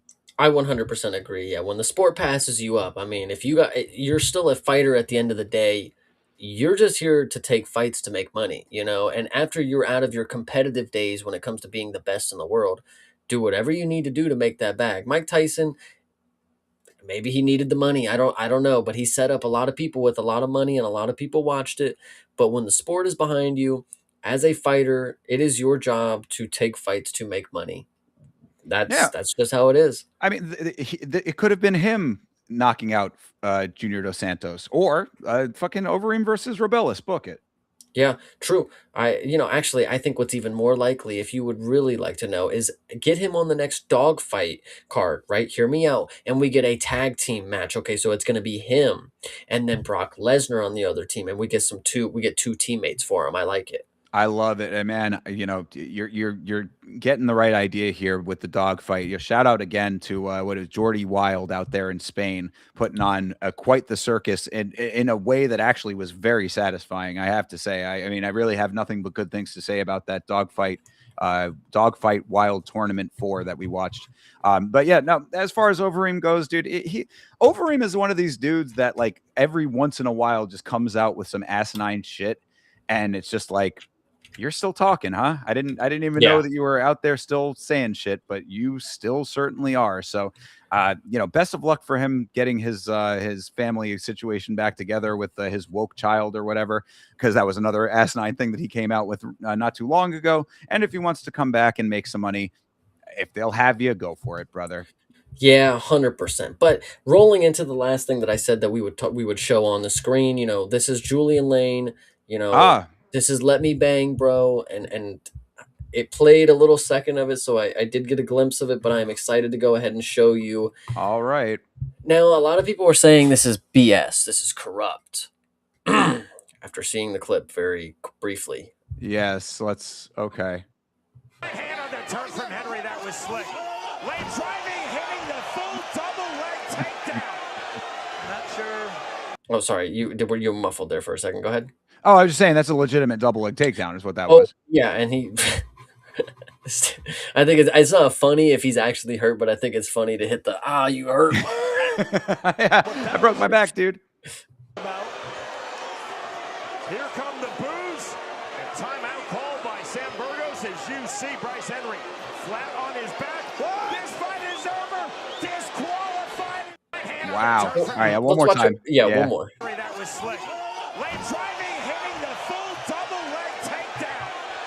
Not sure. Okay, yeah. So, what are your thoughts here? I mean, obviously, from my point of view, yeah, you need to be disqualified. You're clearly unhinged to the rules. Like, what are you doing here? Yeah, guys. I mean, I understand that this is not how you want to fight to end in BKFC, but I go back to my original point. Julian Lane has been fighting in this organization for years. He was a champion over this organization at one point. You can't be doing that. Like, what are you talking about? I mean, like, this is not even we talked about like Piotr Jan, at some point we were saying how like you had the great idea of giving the fighters the rule set in their native language, right? Like to make sure that they know 100% exactly what the rule set is. There's no language barrier with Julian Lane. As far as I know, he speaks English pretty good. So he should be pretty well aware of what is legal and what is not legal in this organization. That is not legal. I do agree with you, though. It is kind of funny if I don't know if this guy is selling or not, but it is a pretty funny thing to think that it's like, oh, let me just make sure that this really drives home. Yeah, that was not legal. I'm suing his ass. Yeah, for real. Yeah. No, I think valid DQ for another reason. You're right. He has been here for a really long time, and I personally would have hated to see the special privilege for him to be able to do that. And they're like, run it back. He's good. Just stand up. You're good. 5 minutes. It's like, bro, he deliberately broke the rules. Who's to say he didn't just stomp him out? Like, bro, like you can't just like have the rules be broke and like not have anything happen to it. Again, this goes back to the UFC or whatever, but you have to actually do something about something kind of deal. I don't know. Oh, no, yeah, and then that actually goes to the point, too, of, like, the intention, right? I mean, because, a lot of times the whole argument when it comes to fights getting restarted is, oh, well, it was an unintentional foul. It was, unintentional headbutt, et cetera. You cannot tell me that was not an intentional movement that he just did there, bro. I mean, it doesn't get much more intentional than a full-on, straight-up double leg takedown in the middle of the open ring here. And I think it's even more telling is like Julian's over there mad, all clearly this was out of frustration. We've been 4 rounds into this. He clearly got upset, did a double leg takedown, and then when the fight's called, he gets even more mad. This fucking I should be able to fucking cheat. Are we fucking for real? I should be able to fucking cheat. Like, go on. Like, Yeah, I mean, I can understand the frustration there. I too would really prefer to cheat than to, follow the rules if I could. yeah, absolutely. I think that is completely valid of a disqualification. I don't know if chat was trolling us when they were saying, Yeah, to think that yeah. that is like what makes BKFC corrupt, I think that you're going to need to dig a little deeper than that personally. Yeah, but that would have to be the end of the free for all, man. That is definitely another good episode in the books. I mean, I'm glad we got to go through a bunch of different stories. Hopefully there was enough for everybody. If you guys got your fix, I'm very happy to hear. But that is it. Thinker, is there anything else you want to touch on before we wrap Well, up? yeah, I did have one thing that Blake, shout out to Blake Wharton, who's been rocking with us on this one, but he did ask this question, which I would like to address. You guys going to BKFC? Are you aware of BKFC, Chase? I am aware of the cruise ship that is having bare knuckle fights. I don't know if anybody has practically played this out because um I don't know if you guys live by the ocean. I personally don't, but I can tell you, the ocean ain't smooth. So riding on a cruise ship, um Yeah. how the fuck are you guys gonna fight when you're rocking back and forth? Like, I mean, this is what I love about it, the element of suspense that you have to have when there's potentially choppy waters out there. I mean, there's no guarantee. Like I've said, these boats have stabilizers that are pretty good, but the ocean has other plans, bro, So I mean, like I like this as an element of it. I my thing when I hear cruise ship, the only thing I think about is that I would not personally get on one because I've seen those things lose power. You're gonna tell me the bare knuckle is gonna have a fucking cruise ship and they've invested money to get a stage built inside of it. That makes me believe that there's maybe some lacking somewhere else when it comes to this cruise Ah, ship, but get out of here, man. Minor inconvenience is a loss of power at sea, bro. Come on. listen, There's a but this Coast could Guard be for that. think about how epic it would be if this was the next Titanic. There was just fights happening as the ship was sinking. Like, to get guys, you got to get out the cage. It's like the boat. No, the bell hasn't rung. Like, Well, crazy. I'll tell you, so the reason I wanted to bring this up is that, we do Muay Thai Sundays around here on the channel. And on one recent Muay Thai Sunday, I was looking into all of what it goes into being on this cruise. And I want to say that if there's any, I mean, granted, financial situations, whatever, we're going to have to see. And I cannot at all, in any good conscience, like guarantee this to be the case. But this cruise is not unaffordable. So if there is, and if it's sailing out of Miami too, so I mean, this is also in my backyard to an extent. If there is potential for me to have the ability to get it all together by January when this is happening, I might try to do it. I might try to do it. If I don't anticipate that it's going to be possible. I'm a small business owner here. It's gonna be a little tough financially to make this happen. But if there is the potential, if the finances click, if we can put it all together, I would like to, because I love this idea. And Chase, you're saying that you don't like a cruise or wouldn't go on a cruise, whatever. Let me tell you something, bro. Cruises are, to me, it's like they're almost engineered to be exactly what I want out of a vacation. You go on a boat. I love the ocean. You go on a boat. You don't have to do anything. I am not one of these people that likes to rush around on vacation. Some people are like, they go to the great sites of the world or travel to new countries or whatever, but we got to go here. We got to go here. And we're rushing all over. I hate that. It's like, it almost gives me anxiety even just thinking about it. Like, I like to do nothing. I do so much in my day-to-day life as is. I like to do nothing. So you get to sit on a boat. You get to do nothing out on the ocean there in a boat. You get the pool if you want it, whatever, theoretically there'll be some women walking around. That's always nice. Food all the time on the cruise ship. Most cruise ships have 24-hour buffets and all of this. It's just a great environment to be able to just lounge. And I love that aspect of it. So you add bare knuckle fighting to it. I think to me, it might be the greatest thing possibly ever. I actually am kind of down with the idea. I mean, out of my entire lifetime, if I were to take one cruise, this would be it. So shout out Well, Blake. You actually what made it a really good point there. then would it sway you, Chase, for me to tell you that the options for a two-person room are pretty reasonable? So if you could break your apprehension of getting onto an airplane and come on down, we could possibly do the BKFC together. That does sound like an interesting idea. You know, it is definitely something we will float across to each other, but that sounds, I mean, it does sound fun. I'll tell I you mean, that. like I said, the buy-in for, especially, you know, the more, it's like one of those things that the more people because you can have up to 4 people in a room. Like I said, we did the research on this. Obviously, I would not want to be sharing a room with 4 people, but to do the room that's got the, you know, the 2-bed option or whatever, you split that cost. The regular stateroom, I think, is like $1,300 or something like that. You split that down the middle, add the plane ticket in there. Not out of the question for a vacation. You know what I mean? Like that's a pretty reasonable vacation price period, and you get fighting, and we could do Yeah. content. No, that does sound pretty good. That is definitely something that we have to keep that on the docket. I like this idea, Thinker. You're always keeping us fresh with ideas here. Like I say, guys, it's what are we in June right now? It's a very long way. With 6 months is a long time to, you know, to be planning any of this thing out. But theoretically, we'll have to talk to our guy Big Ben about this as well. He might have some inside information about it. I'll talk to him about it when I go to BKFC. You know, obviously, I'm trying to go to BKFC later this year with Big Ben. So, you know, we'll see about all that. I didn't mean to put you on the spot, Chase, but it's just it was something that came up, and I love the idea. Like I said, even with or without you, I'm still trying to possibly make it happen, but we'll see about all of that. Maybe get Fitzking involved. We'll see. All of these things are possibilities, but Nice. you know, we'll find this all out. But hey, I just wanted to float it because it did come up in the chat, and it is something that I am interested in. Fights on the ocean. We were literally chased. Remember on a free for all earlier, like, you know, a couple months ago now. But like we were saying, you know, if the White House card is the pinnacle here, what's the next thing? And I was saying fights on the moon. I mean, fights on the boat is not that, you know, as like as another environment. I think that's actually pretty dope. You know, this takes smoke on the water to a whole new level, to be fair. I love it. Well said, Chase Parton. Well said. So anyway, that was the last thing that I had. You know, just going through Sam. Shout out to Sam. Appreciate you, bro. Bare knuckles looks very fun to do. Yeah, brother. Well, you know, Sam is an up and coming fighter himself. When you're at that point, dude, if you want to get in there with the bare knuckles, like it's certainly a path that you can take.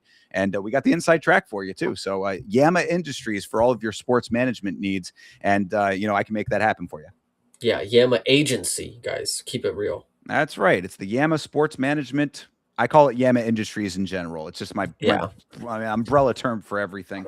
Yeah, just seeing if there's anything else. It would be hard for me to, but this is one cruise that would be worth it. Yes. I mean, yeah, dude. Really, I think that again, like think about the elements of it. Like cruise ships by themselves, awesome. I think. I mean, like, you know, there are some that are better than others, of course, but like it is just a cool place to be and to hang out and just, you know, be able to kind of do whatever. And then also you get fights. I really shout out to fucking BKFC, bro. I cannot say enough good things about BKFC because think about this. Not only are they doing this cruise ship thing, they also just did the Blood for Blood, which was the 4 fights, 4 concert performances.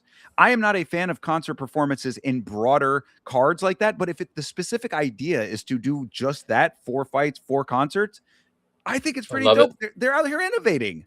Yeah. No, the thing that I have to say, and this goes along to the boat being a nature of itself, you know, we had seen fights get canceled, you know, moments of the walkout kind of deal. Shout out Macy Barber. What about seasickness? I mean, Dramamine gonna be, is that regulation? Can the commissions let us get Dramamine on the cruise ship or what? Yeah, We're gonna have to wear bracelets? Yeah, you make a great point. I mean, you know, meme or not, I mean, this is which honestly is not a meme. I mean, really, that actually is a very valid point in that situation. But it goes to the White House card. I mean, this has been the conversation going on around that with the bugs and the outdoor atmosphere. Justin Gaethje saying that he's been in the sauna between training sessions to acclimatize himself for fighting outside. I mean, these are legitimate concerns. I think also with the ocean, I think there's more moisture in the air. So how is the canvas going to affect? How's that gonna? Well, they'll be inside though. I mean, they'll be enclosed. It's not taking place outside. One door gets open. I mean, you're all in the ocean. I don't care if you keep all the windows fucking closed. Yeah, They do. I mean, I don't know. It's a good question to see what type of ship they are going to be on as far as cruise, because not all cruise ships are built equally. I mean, there's certainly different versions of them. Generally, when you get closer to the center of the ship, like the climate control is pretty good. But like you're right. I mean, again, valid concerns. I mean, these are the things that we need to find answers to. And if you've ever seen somebody who doesn't have good balance when something starts moving and like they're all like, like have the fighters tested out their ability to stand on a cruise ship, let alone fight. Like I can imagine, because if I was on a cruise ship for the first time or a boat of that sort and it started swaying, you have to kind of acclimate yourself to it for a second. But if you go into, like, imagine they get in the cage and like one big hard wave of crash and then everybody's like fucking. I mean, no, but see, I think you're overestimating. I mean, like, granted, that You're underestimating the ocean right now, brother. No. I'm not underestimating the ocean ever. Trust me, I take the ocean Okay. very seriously. But in a general sense, most cruise ships are going to, like, it would be an extenuating circumstance for that to happen, is what I'm saying. Like, I mean, generally the courses are pretty well preset. They specifically sail in areas that are like, geologically climate, they take, my point is they take all of these things into consideration. They're not going out into specifically choppy waters. There would have to be an extenuating circumstance for that to happen. You say they take all of this into consideration. I just watched Karate Combat this year in 2026 have an event start where they didn't have the pit built. So I'm saying the cruise companies take this into consideration, fair. not fighting organizations. I mean, first of all, second of all, Karate Combat is, I mean, you're apples and oranges here. Do not never compare my beloved BKFC to Karate Combat ever again. I hear you, but when I hear mixing, is this a Carnival Cruise company that's doing it? Like, that's the big question, though. Is like who is the cruise line? I need to do more research on who exactly they're sailing with. Yeah, this is that, because like, it would be one thing if it was like the UFC, like, oh, we have connections to like the biggest company that does cruise ships, like we have these connections, but like BKFC is still kind of like a newer thing. They got enough. No, they're doing it, man. They're gonna. I'm confident that BKFC is gonna pull off a valid version of this. They going out on a little dinghy over here. Lachlan backing me up over here. Shout out to Lachlan. But yeah, CP acting like this thing is going down in the Bermuda Triangle. Every time it leaves port, you are at the ocean's whim. You don't know what could happen, brother. I don't care if it's a cruise ship. I don't care if it's a fucking brother. The ocean don't play, man. Listen, I haven't had to experience it.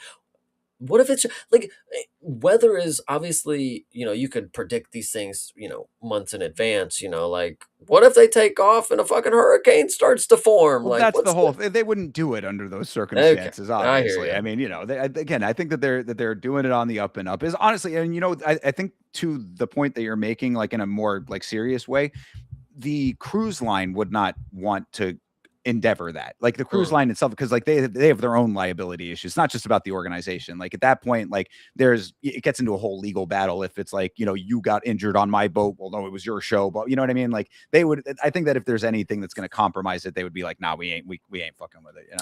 So with that being said, do you think this goes on? Do you think everything goes to plan? I do. I definitely do. Absolutely, I do. Well, because I mean, hurricane season will be well over by that point.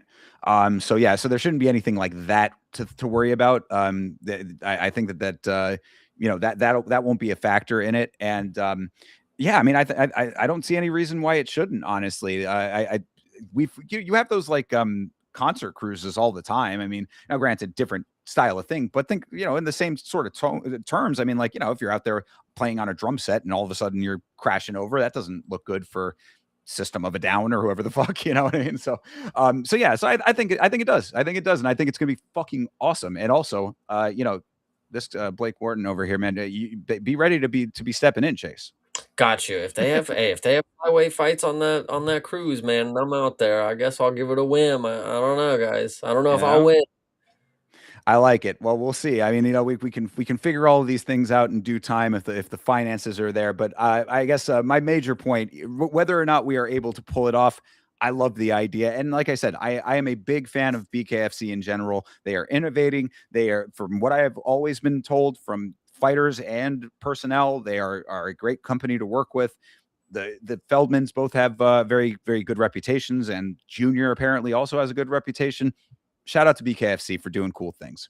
I shout out to BKFC because I agree they have done some cool things in the past, and I'm excited for where they're going in the future. One of the few promotions that actually looks like they have a bright future ahead of them. I even tell people all the time, like, when it comes to mixed martial arts, like BKFC is really one of the top things that's going on right now. You don't want to believe it because in your mind, you would believe it's the most brutal thing in existence, which it is in some regard.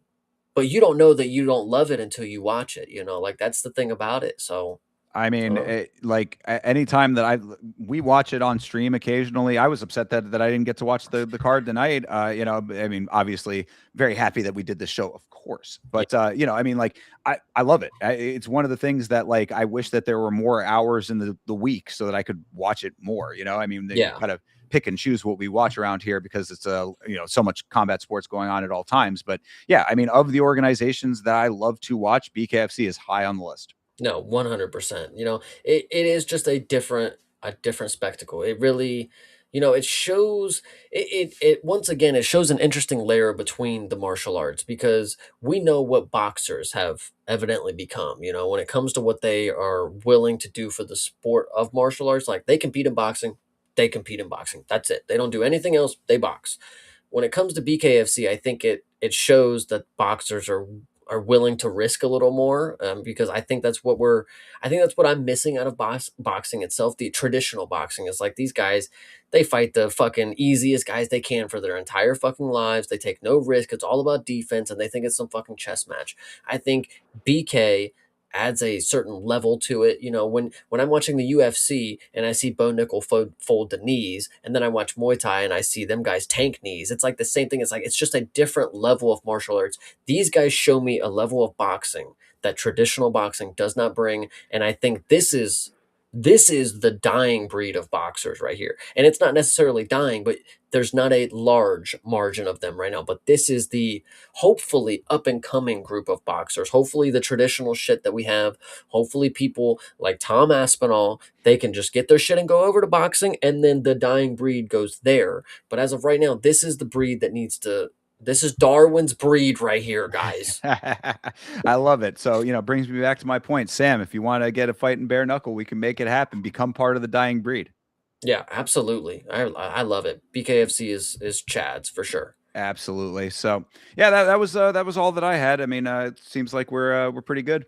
Yeah, absolutely. This was another great episode. I appreciate everybody for stopping by for the free for all. We had a lot of good commentators. We had a lot of good commenters. We had a lot of good new people that are joining. Blake, appreciate you. Of course, Lachlan, of course, stopping by. Sam, Sam, I am. Nav, who else stopped by? Beeb, of course. And Yeah, NDT was here. Sanjay was NDT. here. Meat Rocket.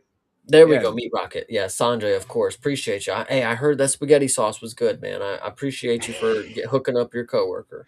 Absolutely. Yeah. Just going through. Yeah. Appreciate all you guys, man. White Fang was here for a little bit. Appreciate you too, brother. Yeah. So, I mean, that is the free for all, guys. We really do appreciate the support. As always, has been another great episode of the show. I'm going to be seeing if we can line up some guests for you on this show coming up in the future too. So keep an eye out for that. Yeah. No. Not that we haven't been trying. Let's just put it that way. We'll keep it there. Yeah, no, we'll make it happen. People got their own things going on or whatever. True. But all good. We are here for you always. Shout out to our own podcast. Make sure that you go back and listen to the podcast if you didn't listen to it. Last week's fights, guys. Monday nights, me and myself and Chase over here do the podcast, and we'll give you. People come in later on asking our opinions about some of these fights. They're there for you. They're right there for you. Go and listen to the show. Timestamp included. Exactly. Timestamps now included. Absolutely. So there's that. Tomorrow, you doing 1? 1 a.m. I'm sorry, 1 at 9:30 a.m. We will be ready to go. All right. Well, there you have it. I will certainly be in the chat for that. I don't know exactly what I'm doing tomorrow night, but I'm sure I'll be watching something tomorrow night. So whatever it may be, come around for the watch-alongs, of course. Sadly, no video content on the channel this week, but we are coming to the end of this very stressful time that I've been going through, and I promise you that there are brighter days on the other side of it. We are busting the doors off of this operation. So that being said, yes, Chase, where can they find you? They can find me streaming tomorrow at 9:30 a.m. watching One Championship and streaming on Saturday watching UFC at youtube.com/@CPSmalls. All right. And you can find me at Yama Show on YouTube, at Yama Show on Instagram, at Yama Show on Twitter, and at Yama Show on Facebook. Make sure you follow on all of the socials. We appreciate you guys once again. Thank you for hanging out for this episode of the Free for All, and we will see you in the next one. Fight on.